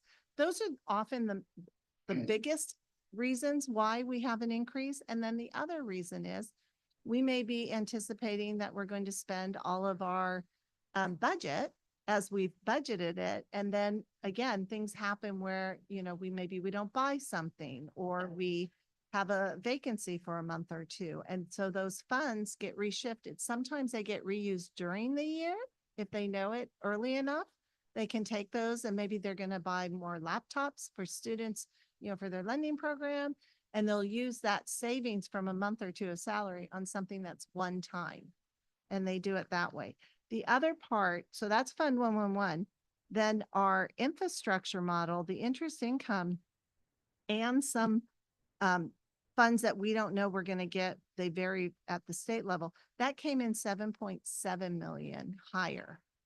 And then our Fund 114 had a very small variance. It was only about $650,000. And that again was just kind of the final closing of the books, and maybe they didn't spend everything exactly how they had planned, or maybe the revenue came in a little higher on Civic Center or something like that. Okay. Thank you. I'm okay to move on? All right. So as I said, this is Fund 1-2, which is our restricted categoricals, grants, those kind. And so this just shows it by location. And then this slide, this shows it by major object code. So you can see how much is for salary and benefits, how much is for capital outlay and supplies and things like that. This next one is just helpful because it gives you a visual. And I had mentioned this at tentative, but I'll just mention it again, that you will always, the current budget year will always be much higher because of accounting rules. Some grants, if they give us $500,000 and we don't spend it all because the grant is allowed to be spent over 3 years, at the end of the year, there's just an accounting mechanism where you take it out of revenue and you call it deferred revenue, and you'll see it next year. So your graph for this for restricted will always look really large, like we're getting all this money, and when you close the books, some of it is being moved forward to future years because the grant is a multiple year grant. Okay. And then this is just showing it by site. And then the next one is our capital facilities fund. And I just put this slide in here. We did actually a year ago, we spent quite a bit of time explaining capital facilities. And I just think this is very helpful on the flow of the funding. And so we've included that. This is a snapshot of our current budget for capital facilities, and it's by the different types. We get state scheduled maintenance, we get some local, we have our local capital projects, redevelopment funds, things like that. And then this is just showing it by location. And again, Ventura is, it looks like they're getting all the money and spending it, but it's because of that student housing grant that skews this graph. Okay, and then this shows the significant projects planned for the 3 colleges for Fund 419. So that finishes us up on all of the fund types. And this is, now we're going to move into multi-year projections. These are based on multiple assumptions. You can see what we have here. We are, it always includes the enacted state budget, but again, it's just a reminder that our total computational revenue as part of our allocation model, we always assume a 1% deficit to give us a way to adjust depending on what the state does. And then it just goes into, you know, we do our step and column and longevity, and we do have some enrollment changes. I do want to highlight, I don't want to try to push a button, I'll make it turn off. But the 4th bullet down does talk in the scenarios that we will have that when I talk about projecting some growth, it's really in credit FTS and dual enrollment. We aren't making any changes in any other FTS or our metrics, our supplemental and success metrics that are a part of the student success funding formula. Sorry. Okay, so we're going to go on to, okay. So this slide I think is a value that I do want to go over with the board. So we talk about the funding formula where we are calculating our total computational revenue. And again, every year it's based on 3 different calculations and we get funded at the highest of those. So what I want to show, and if you remember back to that slide on the FTS, that our actual operational FTS is quite low compared to where we've been funded, and we're working on growing up to that point and hopefully beyond. So in the first scenario, you're going to see all of them include COLA, but the first one is going to be no growth. So if we just assumed our FTS would stay the same over the next 3 years, and then the second scenario would be what I'd call moderate growth, 3% in our credit FTS, 5% in dual enrollment. And then the third one is a more aggressive growth scenario where it's 6% for credit FTS and 5% for dual enrollment. And that is a growth every year. So the 3% by the end of the 3rd year will have grown, 3% on 3% on 3%. So a little over 9% with the compounding. And the same with the bottom, the 6%, it'd be over 18% in growth by year 3. And what I want to show you is that you'll notice for fiscal year 26, it doesn't matter if we grow or not, our funding is the same amount in all 3 scenarios because of the hold harmless, because the calculated amounts for these 3 scenarios is not enough to exceed what we're going to get this year. So we're at the hold harmless. Then the following year in fiscal year 27, you'll see that for the first scenario, because we're not growing, we go into stability, which means we're going to get what we got in fiscal year 26 plus COLA. And it's not till fiscal year 28 that we seem to be, because they average 3 years, they do the 3-year average, that we're finally starting to actually have revenue that's actually generated based on our numbers and is higher than the stability and hold harmless, which are really mechanisms, like I said, safety mechanisms. So the goal is to get into the calculated because that'll always exceed it. And in the second scenario, while we hit calculated in fiscal year 27 and 28, you'll see that in 27, it's really not that much more than the hold harmless, because again, a portion of it is being used to get us to that funding level that we've been at previously.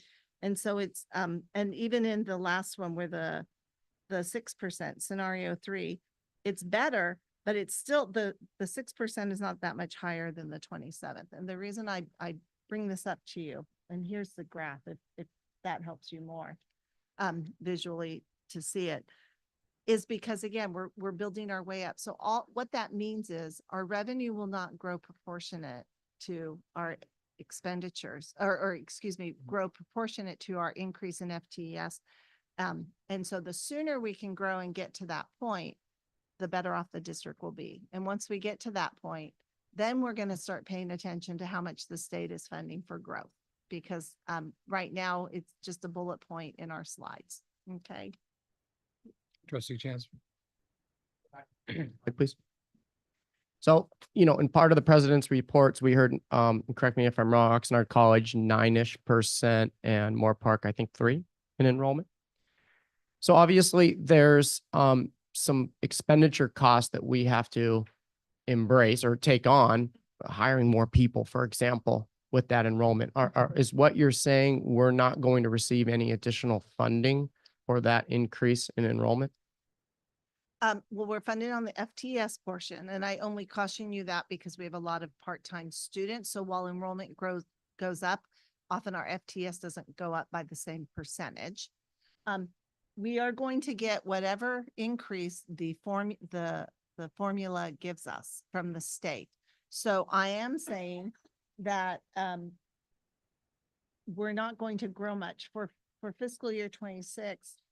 It won't matter if our enrollment goes up or not. We're getting the same amount under these scenarios. I mean, you'd have to grow. I don't even know how much we'd have to grow in order to get. But as a into budget person, Yes.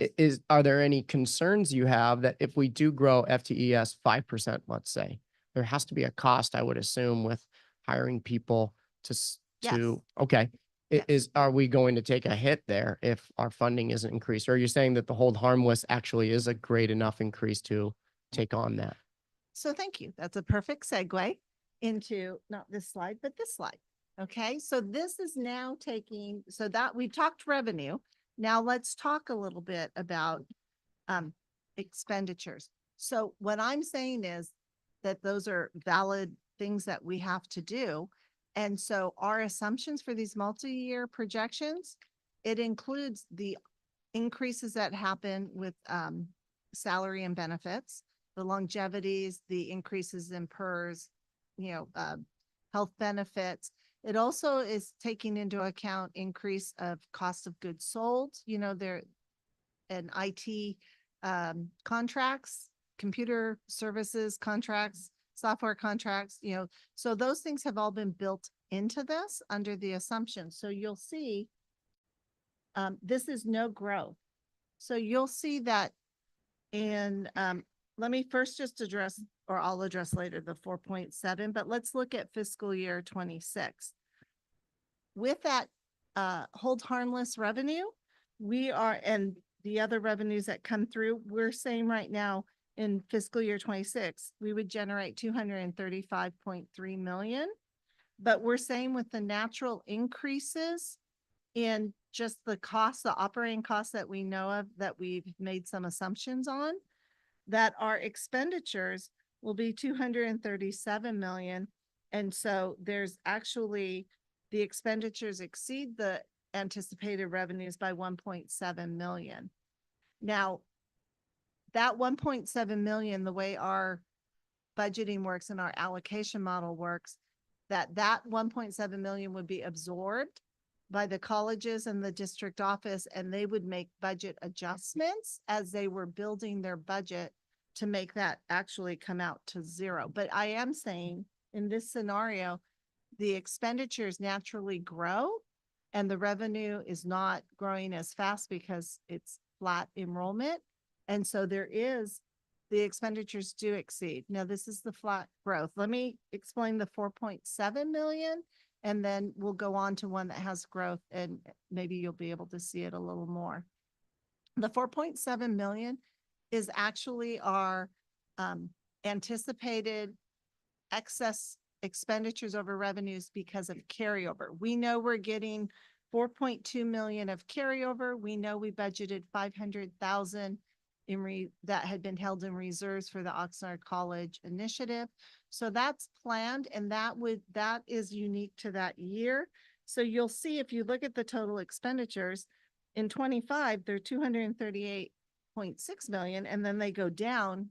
Even though I said that we've increased some expenses, it's because we back out that carryover, because the carryover is one time. We anticipate it would be spent one time in fiscal year 25, and those expenses would they would not be able to use those funds. So that's why it goes down. And so that is a little different. The rest of the years is the estimate. So let me go to the next year. Okay, so this is the one I called more moderate growth. It's the 3%. And you'll see that our revenue is still what it was for no growth, because again, it's hold harmless, but our expenditures have gone up. So in that assumption, we are assuming that there would need to be some additional sections that would have to be taught, right, in order to generate that growth in FTES, and that there's a cost associated with it. So this is showing that, and you can see by year 3, we're saying that finally, when it's in the calculated TCR, that we're finally, the revenue being generated by the FTS actually exceeds what the operating expenses or the total expenditures would be at that point in time.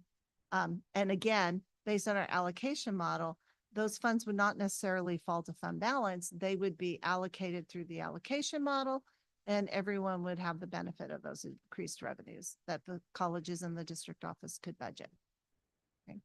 And then the last one is just what it looks like for the 6%. And you can see, again, fiscal year 26, that number doesn't change. The next two, it is getting bigger. But you'll see in fiscal year 27, our expenditures would exceed by 4.5 million. And that's because, again, because of the way the state calculates our revenue, even though we're growing quickly and we're having the expenses related to supporting that growth, the state student-centered funding formula does not provide a commensurate amount of revenue increase, because we're rebuilding our FTES to our pre-COVID numbers. And this is all because, I don't want to oversimplify it, because of hold harmless. This scenario. Well, it's not because of hold harmless, but it is because the state calculates us on 3 different ways, and we have had elevated, inflated numbers that they've been calculating it on, and they're stopping to do that. And yes, it is partially because they're changing our hold harmless from adding COLA to it every year. They realized they could not sustain that. So they picked fiscal year 25, whatever our revenue is that year, that's your new hold harmless, and they'll never fund us under that. But you can see how quickly, if you're growing, you can get past hold harmless. And there's no way to opt out of that if we have No, huge growth. no, you can just, but districts anticipate that, and you can do it. You could designate, you could designate one-time funds to help support the growth in those first years. You could also, the colleges use efficiencies of their scheduling and things like that. But that's how colleges build growth. And then we actually often don't see the benefit of it till like the following year's revenue. So the revenue kind of lags the actual growth because of the way it's reported and calculated. Thank you. Go on. I'm not done yet. Sorry. Okay. Yes. Your words, not mine. Yes, I know. I apologize. I apologize. So anyway, these are just future considerations, things that we all know well. The enrollment, how it's funded. We've talked about that so much already. So the state budget deficit, federal policies, we are going to have a new president, and that new president will have changing policies. So we'll have to see how that affects us. Facilities is a huge issue. We really have challenges with that. We have the aging facilities. And, you know, the state, especially when they're in a budget deficit, we haven't had scheduled maintenance money now for 2 years. And they've been taking, you know, a couple years ago, they took back what they gave us. So the burden's really on the district. So that is a key area for future consideration. And then all the payroll related costs, you know, PERS is going to continue to go up, health benefits continue to go up. And we have 3-year contracts that will be open starting next year with both bargaining units, and whatever is determined through those negotiations will be need to be built into the budget. And thank you. I am done. Thank you. Dare I ask, are there any more questions? Trustee Chancellor. A slide that shows, you know, one of the things, I've mentioned this before, but when we go to trainings, one of the things they, and I say we as board members, to pay attention to is salary and benefits for our employees. Everyone from managers, faculty, classified, everybody. Is there a slide that shows that percentage? Yeah. That we got that? Okay. It was way at the beginning. Okay, I just wanted to. Yeah, somewhere in there. It's way at the beginning. Way back in the beginning. One of the things that, there it is, that is surprising to me is how in the last 1, 2, 3, 4, 5, you know, 6, 7 years, that has continually dropped. And yet, inflation and cost of living for our employees, which makes sense, the majority of our funding would go towards employees. They're doing the work to make sure that students receive the education that they need.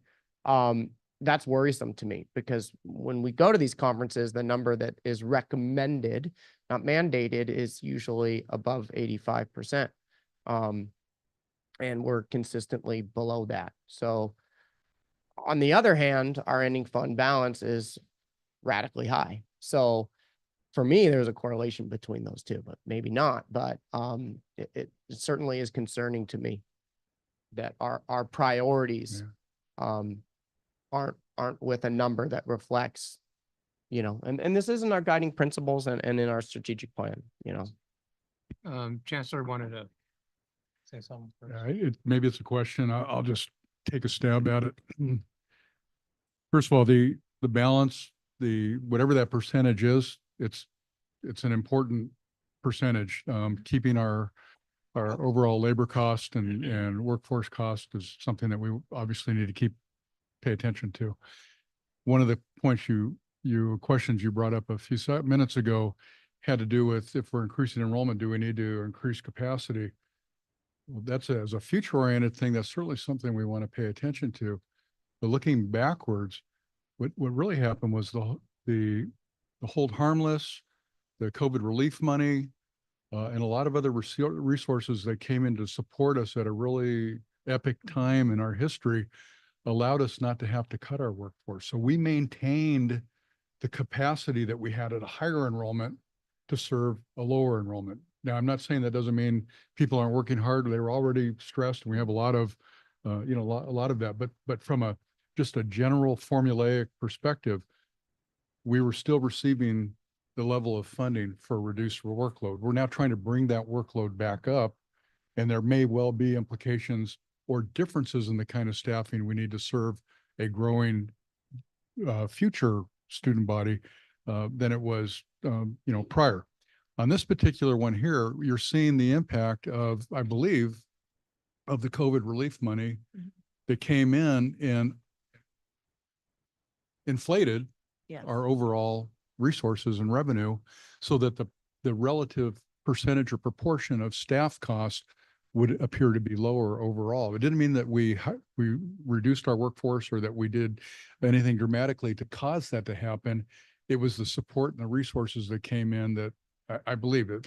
Yes, we leveraged those funds in order to take advantage of them. And again, to avoid having to worry about having to make cuts. And so that's why they're noted as COVID. Those funds were and I know you don't like the phrase one-time funds, but they really were one-time funds that were there to help protect districts from having to make cuts. So they did overinflate the revenues in the sense of if you're looking at all of our resources available in those years. And then that's also what happened like in fiscal year 23, again, the emergency conditions allowance. They extended it and it was very late. And so it was, extra money that we knew wasn't going to continue for forever. And then this year, when we closed again, it was the interest income for this year that affected that one. But it has been, I would want to say it's been an unusual past couple years, but I know after it's been 3 or 4 years, it doesn't feel like those are exceptions anymore. But I do think as a country, we went through a very unusual time that we may not see again for a long time. And so I think we will be growing back into a more reasonable and reliable, more consistent history that you'll see over the next 5 years. I appreciate that. And then down below A and B, it says, without the percentage of interest income, it would be 81%. And without the one-time expenditures, it would have been 80%. I understand that with A and B. I do.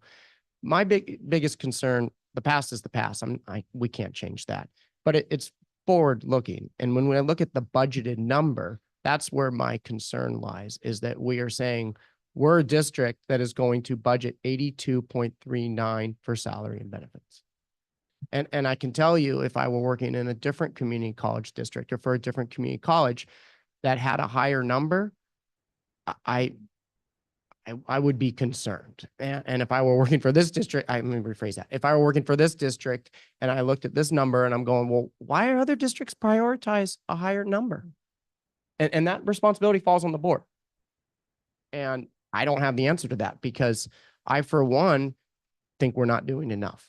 And this isn't just, Josh going off and saying we need to give out more money. This is from the trainings that we go to and, and whether it's CCLC, CSBA, even the Fiscal Crisis Management Assistance Team, California organization that helps educational agencies. I mean, this number is a very widely known best practice that it should be around 85%. And when I see 82.39, I'm just really confused and disappointed. Can you share that information with the board at a later date, please, that you seem to be reading from? Trustee Torres? I just wanted to thank you, Kathy, for that very extensive report and being so detail oriented and showing really wonderful examples. I really appreciated them. I'm assuming that 82.39% is based on the budget that we had up until June. I mean, we go with the numbers that we have and what we project perhaps of what we can afford.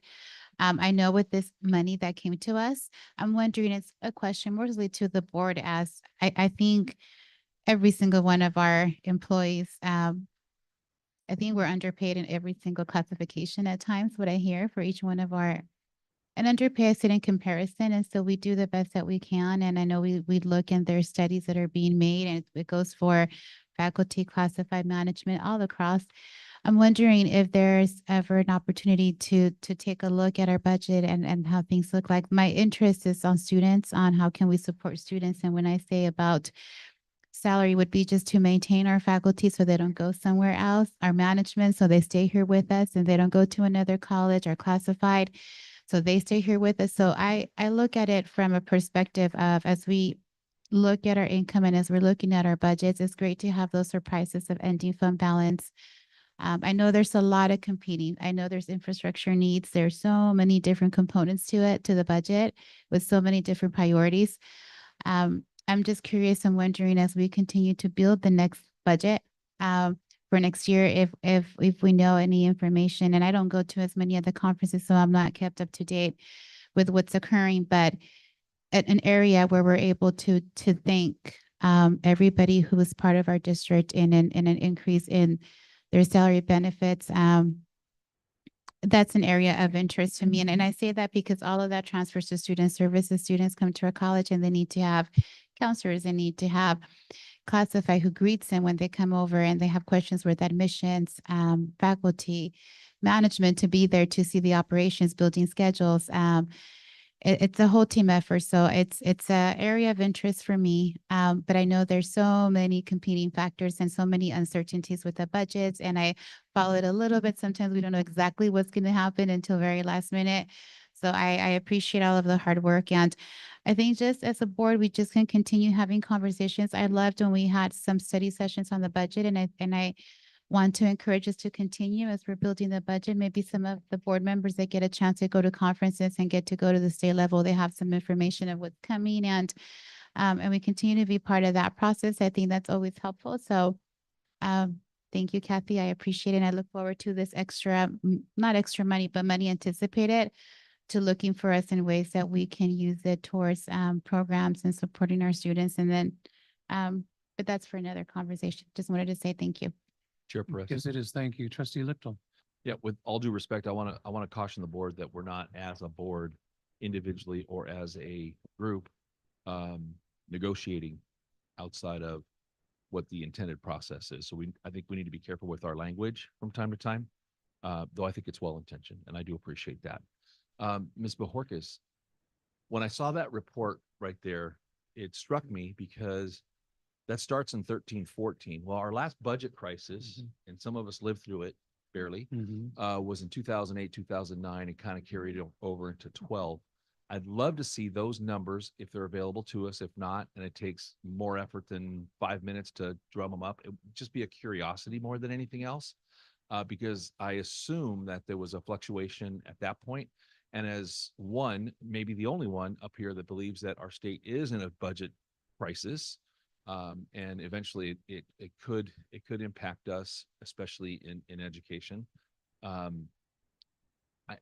like to think that we're going to be able to build off that 82.39 number, but we don't know what the future holds. You mentioned we're looking at about a 5-year cycle before we get back to normal, which I assume means what 16, 15, 17, those years look like. And I'm wondering, and I apologize, there's no real question there, it's just more commentary, but the one question I would like to ask, because I think it's been alluded to, is I would like to see a statewide percentage that reflects our 82.39%. In other words, community college in the state of California, what's their number look like? Kind of on an average, and maybe a few districts that look like us, because I do think that's valid. And just one quick comment. I think we're already looking at a projected $30 billion deficit for next year. Statewide. Statewide, Yes. And that's, Yeah. that's And to they- start. Yes. Yeah. Right. That's to start. Okay. Well, anyway, getting back to the matter at hand, which is to approve the budget for next year. Are there any other questions or clarifications required? If not, is there a motion? I'd be Trustee happy, Mann? I'd be happy to make a motion, but I'd like to make a comment or two if I may, All right. ahead of that.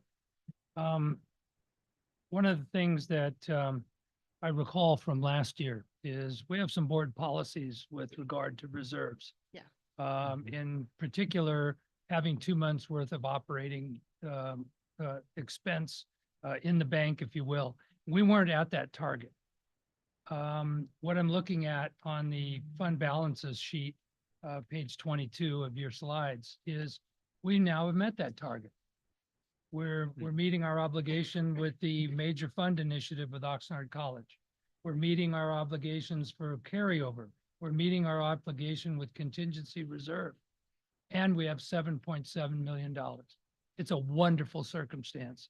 And as a CBO, I think you'd feel very, well, as comfortable as you can, because the CBO is never going to have enough money in the bank.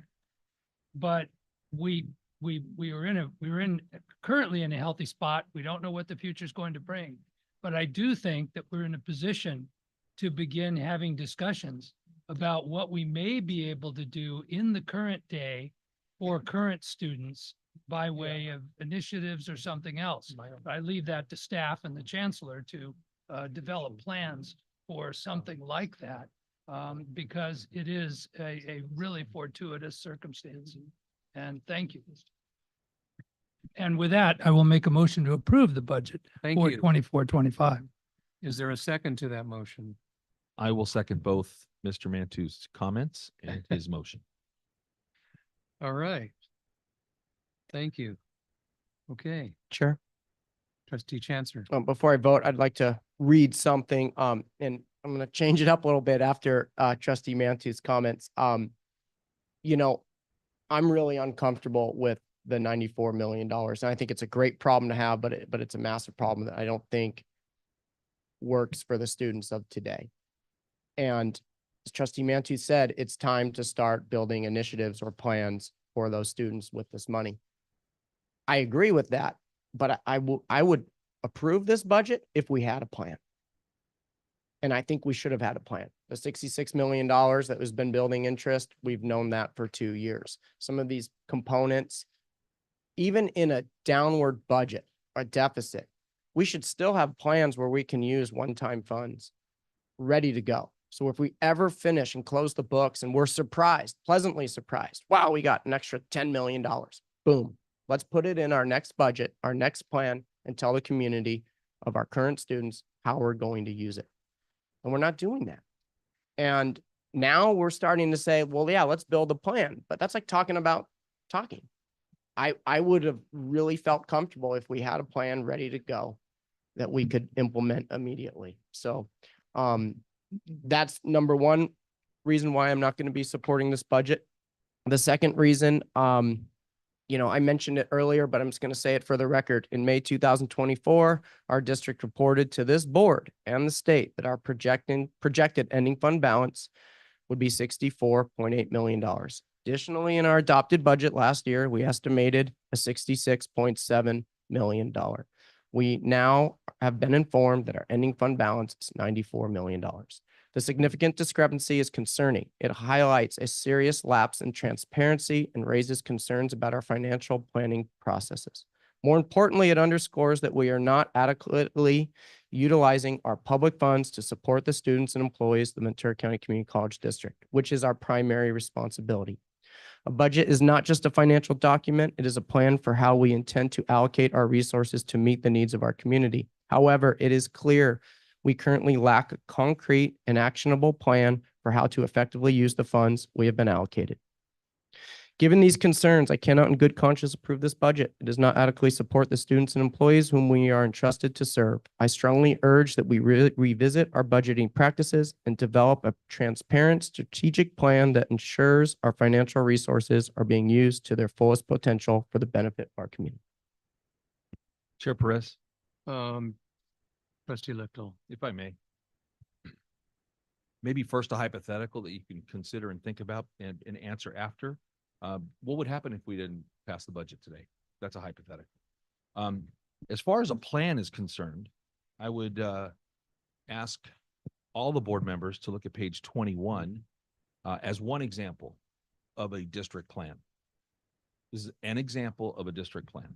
So I see on that page designated Fund 114, where we have a list of projects that are in line to be spent at Moorpark College or completed, zoo activities, the significant programs, and then plans for usage of the balances, renovation of a student campus center, expansion of the zoo, senior accounting technician, college services specialist to support civic center.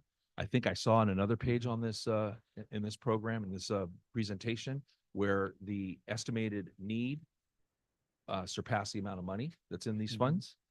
At Oxnard College, plans for usage include a support child development center operations and expansion, FT, I don't know what FT is, college services supervisor, full-time, I guess, right? Thank you. That was easy. At Ventura College, I see co-curricular activities, college services supervisor, at the DAC, economic development, and district-wide. I see plans here. I see things that the district is planning to do with the dollars that are allocated in 114.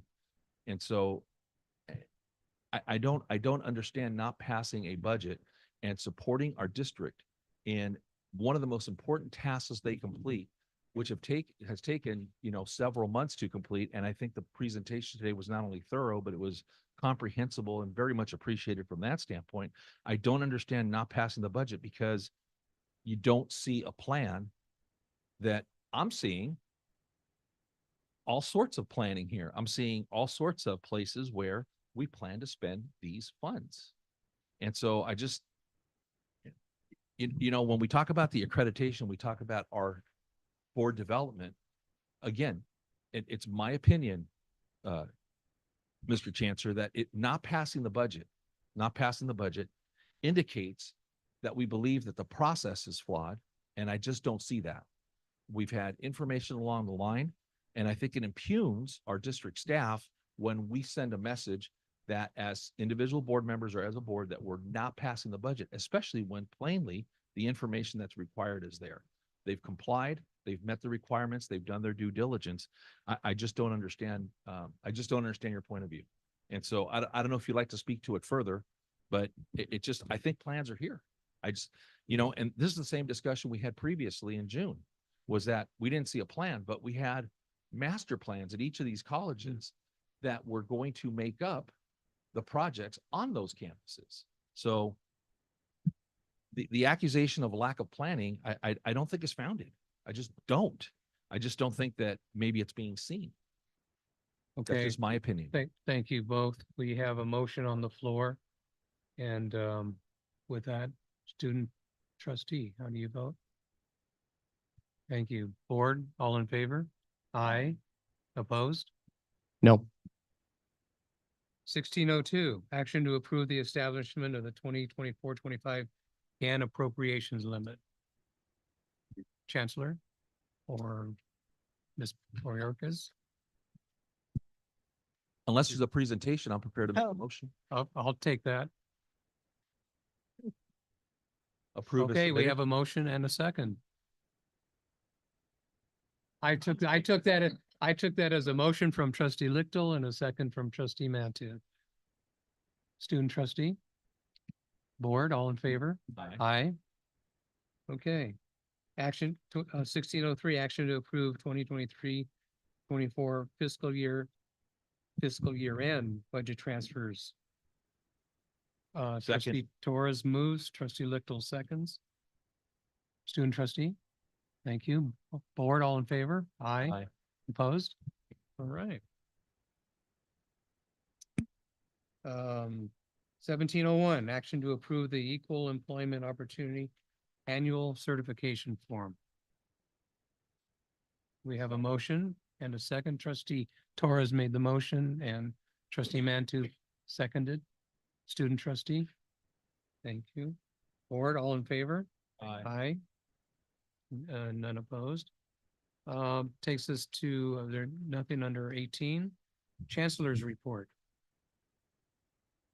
Thank you.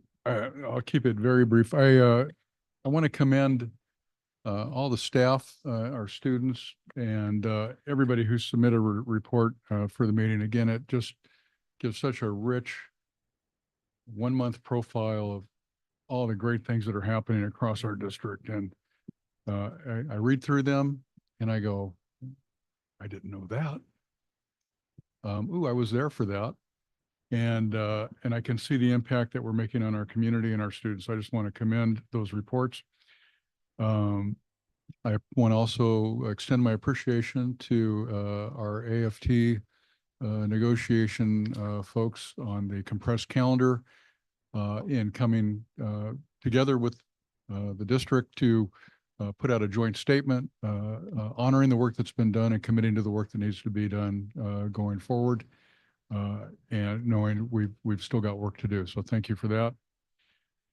I also want to extend an appreciation for the extended leadership team of the district, which includes my cabinet, of course, and also the many directors and vice presidents at the other colleges. And importantly, this time around, all of the classified and faculty Senate representatives for attending a district-wide strategic leadership retreat last week. Is it just last week? No, the 30th. So it was 2 Fridays. Yeah. I think it was the first time we've really done anything quite like that. And it was really just a good experience all the way around. I've got some other things that I'll hold off on. I am looking forward to meeting with the Aspen team on September 26th, where Julius and his team are going to just make it very clear why we are obviously the #1 worthy Aspen institution in the United States. No pressure there, but looking forward to that. And two other quick things. I had the opportunity to attend the Camarillo State of the City last week. Dr. Herrera was there with me. I don't know if anybody else here was there. Yep, Luis was there. But what was really nice, and you just wonder, are they going to say anything about you? But the mayor worked into the slide a VCCCD, or Community Colleges of Ventura County slide, and took time to point out the value that our colleges bring to this community. In a city that doesn't have one of the colleges directly in the service area, although we do at the airport, we have the center there. But as I was sitting there listening to that, it wasn't a perfunctory, a gratuitous throwaway presentation. He wanted the people, and there were hundreds in the audience in attendance, to really understand the value of this district and our value to workforce development and how we support economic development. And he did a really nice job with that.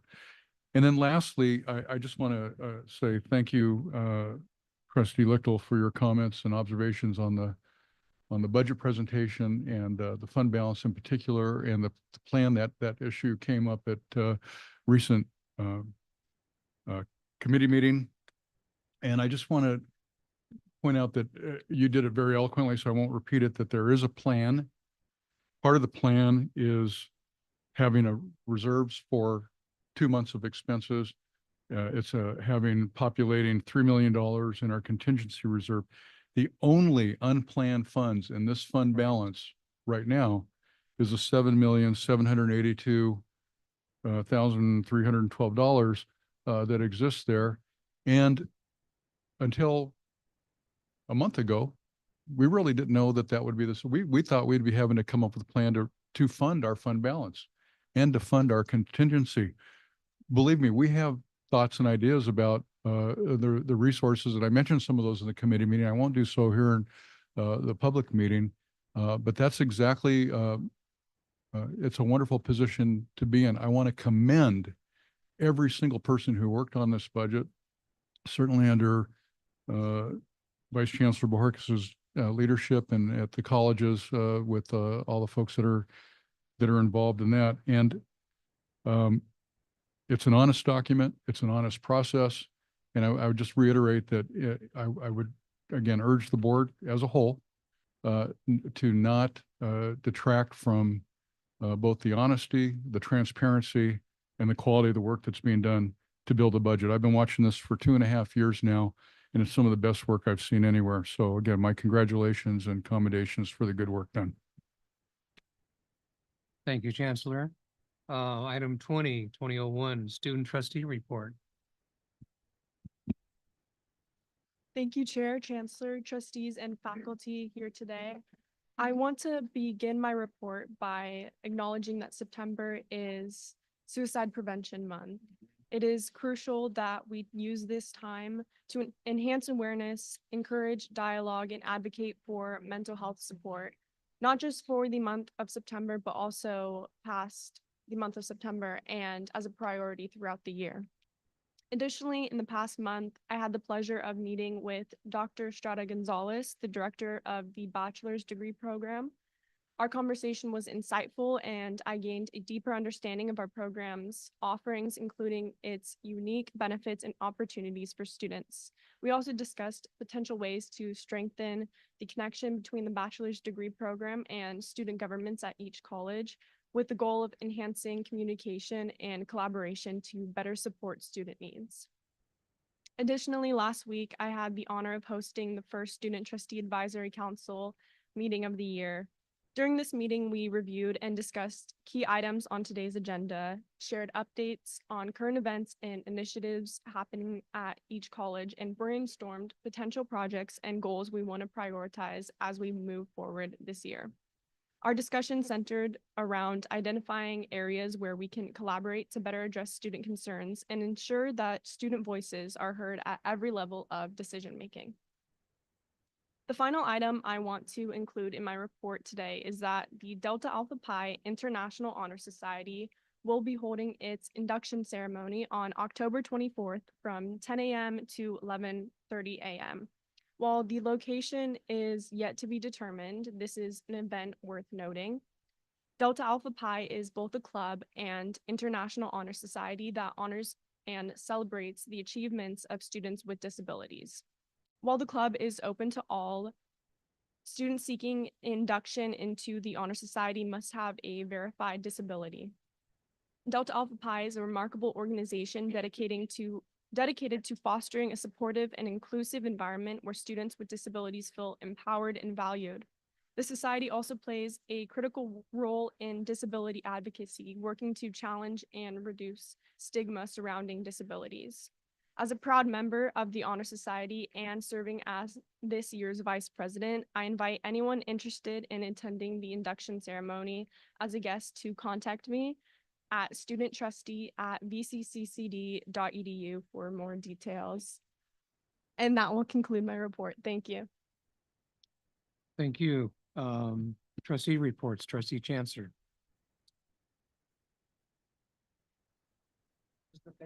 Thank you for all the reports. One meeting I did get a chance to meet with AFT, and I enjoyed that meeting. One of the things that we discussed was, we do a lot for recognizing classified employees of the year. Do we do anything at the district level to recognize faculty employees of the year, something like that? So I thought that would be kind of neat. I do have some questions about putting a name change in print before this board has had a chance to discuss that item. So I've been seeing that around, but just wanted to say thank you, and that's all I have. Thank you, Trustee Torres.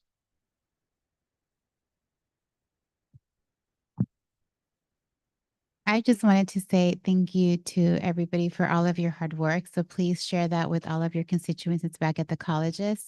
We appreciate everything that you do, your commitment. The social justice work is work that we do. And it's not just a buzzword, because there was a time when we were using diversity, equity, inclusion, social justice, and this is what we do. It's in our documents. It's what everything that really we commit to. So thank you for the detailed reports. A lot of work goes into it. And I know that you represent an entire team that comes behind every single person that's here. So thank you for being here tonight with us and really doing such a beautiful job and in all of the countless hours that you work and evenings and weekends. And I know how that job goes. So thank you for everything that you do. It's noticed, it's appreciated.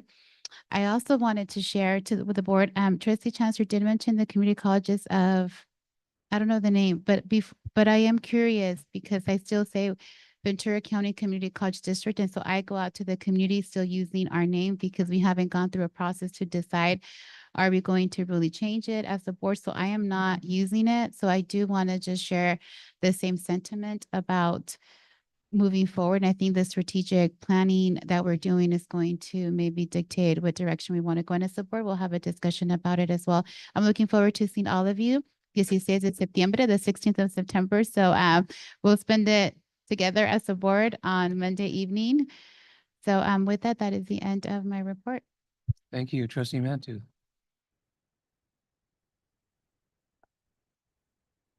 Just one item tonight. Last month on August 23rd, I was able to attend the Santa Paula Latino Town Hall Awards event. And which was sponsored, a major sponsor by this district. And I think that was appropriate and very well considered, honoring a number of individuals who give of themselves in their community, as happens in many of our communities here in Ventura County. But what was really particularly riveting was a grant-funded documentary called Historias de Santa Paula.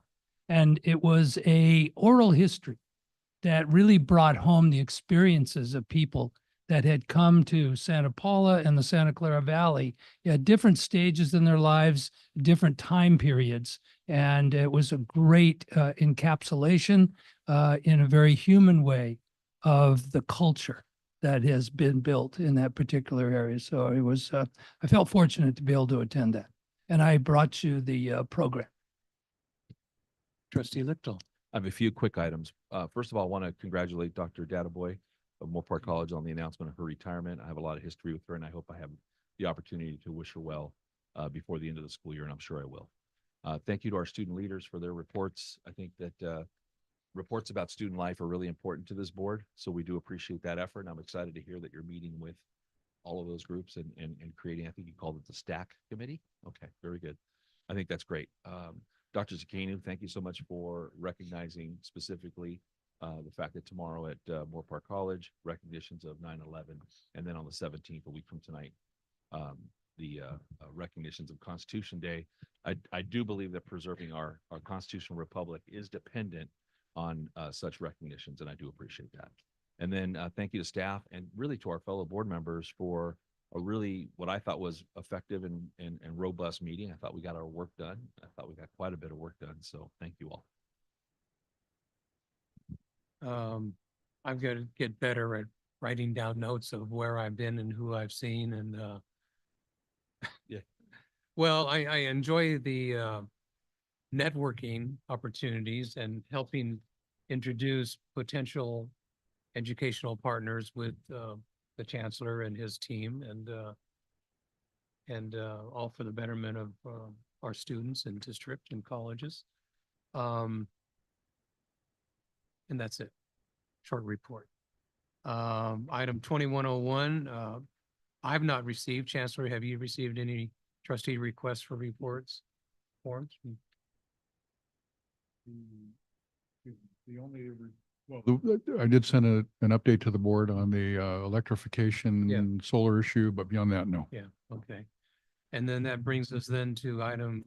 Forgive me, Chair Perez. I just want the record to reflect, I did submit the form requesting a report with regard to major initiatives in the Santa Clara Valley, which I hand delivered to the Chancellor's office more than 2 weeks ago. Okay. Found it. Yeah. Okay, thank you. So we are coming to adjournment, and this meeting will be adjourned in the memory of Les Weeder, former theater arts, film, television, and media arts faculty member at Moore Park College. And before I drop the gavel, Trustee Lichtel, would you help close the meeting? Yeah, I appreciate Chair Perez giving me the opportunity to close our meeting in commemoration of tomorrow, the recognition of 9/11. I think it's an important enough date that I've written some comments during our meeting related to that, and I'll read those now because I think it's important enough to stay to some kind of a script. On September 11th, 2001, our world witnessed an incomprehensible tragedy that forever altered the course of history. The attacks on the World Trade Center and the Pentagon, along with the heroic efforts of those aboard United Airlines Flight 93, left an indelible mark on our collective memory. Tomorrow, we pause to honor the nearly 3,000 lives lost and the countless others affected by this day of profound sorrow and resilience. As we reflect on this somber anniversary, let us remember the courage and unity that emerged in the face of darkness. We pay tribute to the first responders, the families who endured unimaginable loss, and the spirit of solidarity that binds us together. May this day serve as a reminder of our shared humanity and the enduring strength we find in each other. We shall never forget. Thank you. Thank you. And with that, have a great rest of the evening. There's still some left.